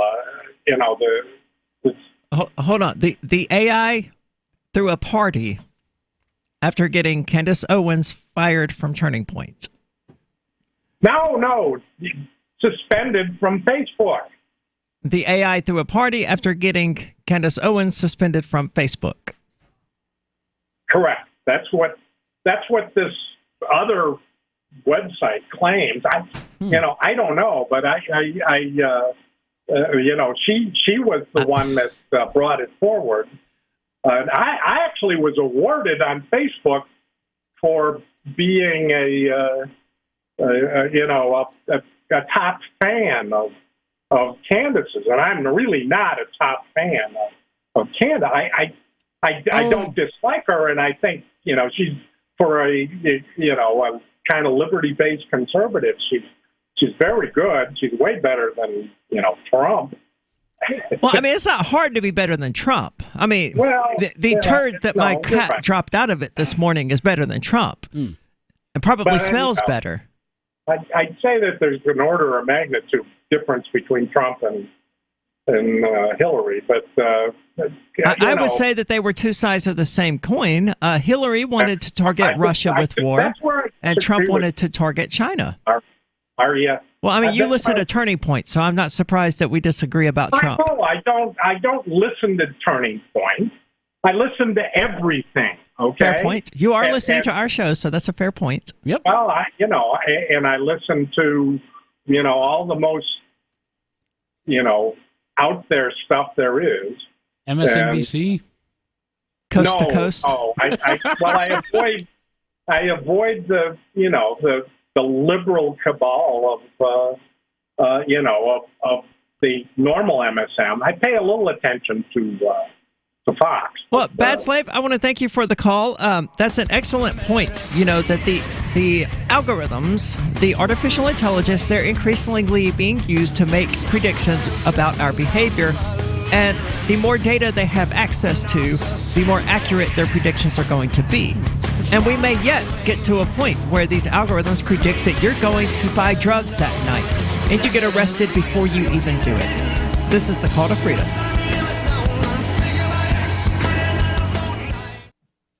There are basically two types of advertising: direct response and branding. Radio's great for direct response with its low cost to listener ratio, but audio can't be beat for branding, which is a longer term endeavor. You want to be the first thing that someone thinks of when they think about your product or service. If you have a local business that you want kept top of mind in your community, call the station. If you need national reach, Free Talk Live's got around 200 radio stations, millions of monthly listening sessions, can suit all budgets, and if we don't think we're right for you, we'll tell you. Email me, mark@freetalklive.com. Why did you move to the Shire? I moved here to the Shire because there's other people around who take liberty just as seriously as I do. I moved to the Shire because I saw videos of people challenging authority and thought that I could get support myself. It called to me, like, do this right now. I wanted to be around people like me who got it. And once I got here, I knew there was nowhere else that I wanted to be. I've always wanted to change the world. So I moved to the Shire to join people who were actually working towards doing the same thing. The people here are awesome, loving, and positive. It was for the adventure and for the feeling of something important is happening here. And I just wanted to come to sort of be part of that. Visit ShireSociety.com to read and sign the Shire Society Declaration and learn the reasons why, if you love liberty, you should immigrate to the Shire. Plus, connect with others via the forum at ShireSociety.com. That's ShireSociety.com. Imagine someone in your community getting in their car, turning on the radio, and hearing the Liberty Radio Network. You can make that vision a reality with your own micro radio station. Visit broadcast.lrn.fm to learn how you can put our programs on the air in your area. You can have LRN.FM running around the clock, and you can even add in your own local shows. Building a radio station is simple, but programming isn't. That's where LRN.FM comes in. Learn more at broadcast.lrn.fm. That's broadcast.lrn.fm. What do you shop for that you could otherwise buy at Amazon? Pretty much everything, right? Amazon has competitive pricing and they deliver, and that's a big plus. If you could plan ahead in your shopping, would you be interested in saving up to 33%? There's a catch. You have to do your shopping in Bitcoin. But imagine those savings. It's like a huge raise. All you have to do is go to saveatpurse.com. We've saved thousands, and you can too. Plan ahead and save. Saveatpurse.com. Did you know we've taken our LRN.FM telephone listen line to a new level with the LRN.FM audio on demand line? Now you can call 712-770-8447 anytime and listen to LRN.FM's live feed. And you can listen to a bunch of our original shows on demand. Long distance fees may apply. Just dial 712-770-8447 and choose from the menu. 712-770-8447. Hey, I'm LRN.FM Program Director Ian Freeman. If you're listening to our free-to-air satellite feed in North or Central America, heads up! We've been on the Galaxy 19 satellite since 2010, but now our satellite provider is moving LRN.FM to a new channel on a different transponder. The current channel will stay on the air until the end of May to give you time to transition without any loss of service, so don't delay. I've posted the new channel details at sat.lrn.fm, but in case you're listening with no internet access, if you do a blind scan on your receiver, you should see the new channel at transponder 6, 11.8425 GHz, horizontal polarization, symbol rate 22,000, FEC 3/4. All that information is at sat.lrn.fm, as well as a link to our Patreon, where you can support our channels for just $2 a month. Visit sat.lrn.fm for more information about our international satellite channels, and thanks for listening to LRN.FM. Love what we do? Please help support our international satellite channels at patreon.lrn.fm. That's patreon.lrn.fm.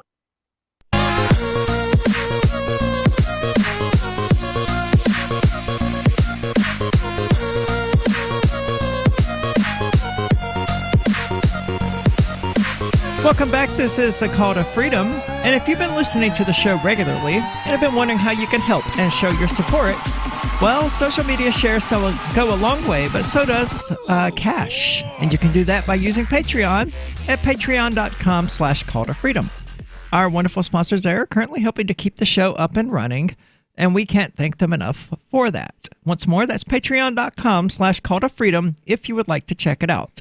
Michael, I need you to set up multi-sig addresses for the most popular cryptos.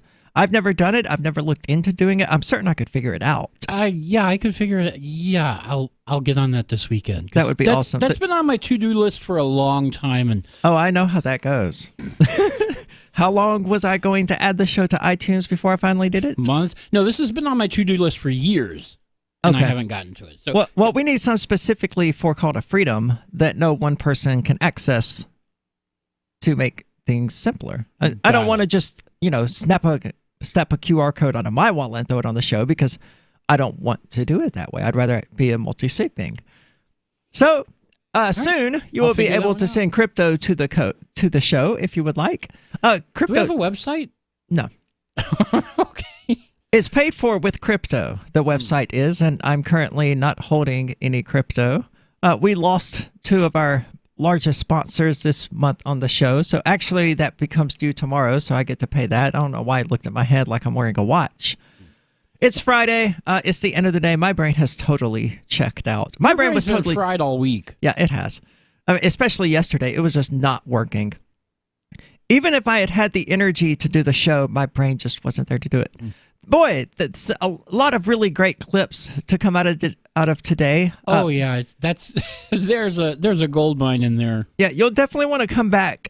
Probably Sunday afternoon would be about the time I will have completed those. Tom Gray really tore into Don Boys. Oh yeah, just straight up called him a heretic. Whew. And a blasphemer. I think he said blasphemer. I said blasphemer. Somebody said blasphemer. I know Tom Gray said heresy multiple times. Oh, yeah. Because it is heresy, what the guy is, teaching. So that was fun. Don Boys, of course, is the pastor and former Indiana State Rep and evidently author of a lot of self-published stuff and former writer at USA Today who just had to know the answer of whether or not Pete Buttigieg is into fisting.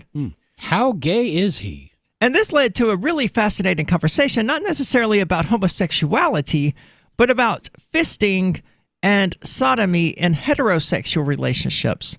Yeah, and specifically between married Christians. If you're a Christian and you're married to you're in a heterosexual marriage in a Christian church, what sex acts are you allowed to perform? Well, evidently, according to Tom, there's no limit on the sex acts that you're allowed to perform in a heterosexual marriage. Are you about to say something about the Church of the Emperor? So why not, my lovely spouse? Oh my, thank you, Rich. I mean, I don't care what people do in their bedrooms, but I was born and raised in a Southern Baptist environment where I heard the same kind of crap. Sodomy, of course, is the reason. I mean, we call it sodomy. That's oral and anal sex primarily, obviously. But the whole reason we call it sodomy is because of God's destruction of the city in the book of Genesis, which didn't actually happen, obviously. But it's alleged that, they were engaging in homosexual acts, which is what made them sodomites. And it sort of became corrupted in their minds where sodomy and homosexuality became to mean the same thing in full disregard of the fact that, sodomy occurs in heterosexual marriages all the time. And if they don't occur, that's probably why the divorce rate is so high, especially among Christians. That's true. That's true. What I found curious was, Don saying that Trump is an adulterer and all of these other things when, according to Tom's research, Don Boys is on his third wife. Well, I guess it's okay if you don't have them all at the same time. Well, Christianity is not a particular fan of remarrying.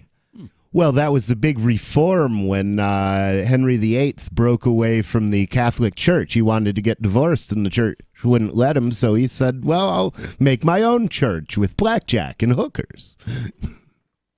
And it appears to have largely been successful, except in the Puritan mindset here in the United States, the one that, is currently rampaging through the South, causing a rise of new restrictive abortion laws and just general nonsense is what they're up to. They're trying to one-up each other, see just how restrictive they can go, because they seem to be having this little contest of which one of them is going to get the honor of fighting this before the Supreme Court. And I hate to disappoint those people. Probably all of them. Well, I think it will probably only be one state. I think it will be Alabama. They came first. And I think that the ACLU has already filed a lawsuit against the state of Alabama. So I expect it will be the state of Alabama attempting to defend what they've done. And Arkansas and Mississippi and all of the others who have done similar things will be left gritting their teeth, being angry that they weren't the ones on the stand. Yeah, could be. Or they could the court just could say, don't waste our time, we'll lump all these together. It could be. I don't know that they're going to get that before. Yeah, I just don't know that the other states are even going to get sued. Or at least not in a time frame that would make it relevant. They would presumably, right, because all of this is presumable. We don't know how this is actually going to play out. But the way I'm picturing all of this is just all of these southern states hoping to be the champion of Christianity, the modern... I can't think of a name off the top of my head. Like I said, it's Friday afternoon. There's like 4 minutes left. My brain has just totally shut off. Yeah. But, they want to be the champions of Christianity. They want to be the heralds of modern truth. So they envision these babies that they can help and save and all this other nonsense. The unborn babies they want to save, but they're not saving the born babies. And from what I've heard, the Bible defines life as beginning at one's first breath and not at conception. Really? The pro-lifers don't seem to be so much pro-life as fetus enthusiasts. They love fetuses. Fetus or is enthusiast. it feti? Because that's Latin. Is it feti? I don't know. Oh, never checked. I would say fetuses, just offhand. Fetuses sounds better, doesn't it? Yeah. They are fetus enthusiasts, but I mean, there's so much wrong with what they're trying to do that I don't even see a reason to get into the obvious conflict between them saying they're pro-life and yet not taking care of living children. In fact, being resentful if they have to pay for the welfare of born children, especially if they happen to fall outside of their race or religion. Oh, yeah. They care a lot about the babies that aren't born yet, but once they're born, you're on your own. Go away. But see, yeah, and to me, none of that is really ultimately relevant. It's just more of a question of a bunch of dudes. And let's be honest here, it is primarily a bunch of dudes. Mostly a bunch of dudes, yeah. A bunch of dudes sitting around trying to write the rules about what can and can't happen to something that literally cannot happen to them. Right. It's about controlling women. If ever there was an issue that only affected women, it would be pregnancy. But this has not stopped men from relentlessly trying to have authority over the issue. That's not news. They've been doing that for all of human history. I think being a father generally affects most men. But they're not pregnant. We're not talking about parenthood. Well, we're not talking about fatherhood and motherhood. They're not we're talking pregnant about when they're pregnancy. affected. They're just affected. They're just what?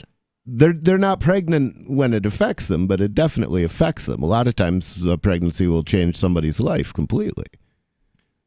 I'm not going to put their emotional changes on the same on the same tier that I'm going to place a woman's autonomy. See, I don't know. I mean, the way I look at it, the feminist way to look at this is men oppressing women.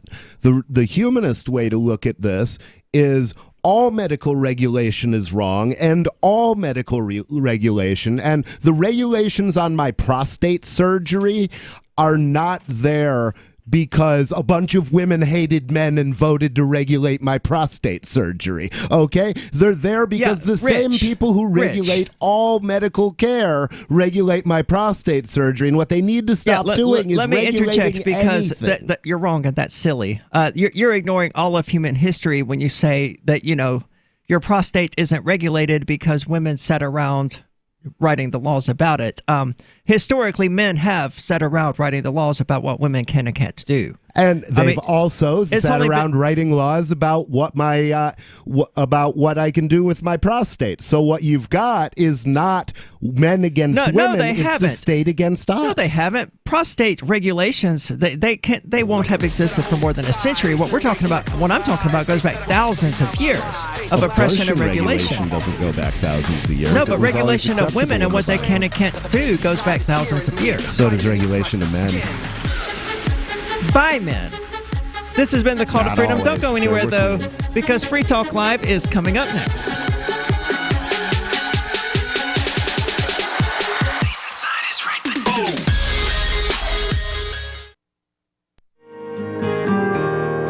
So the protection of life, liberty, and property is what the Free State Project is all about. But it's an effort to move 20,000 people who understand. It's about demonstrating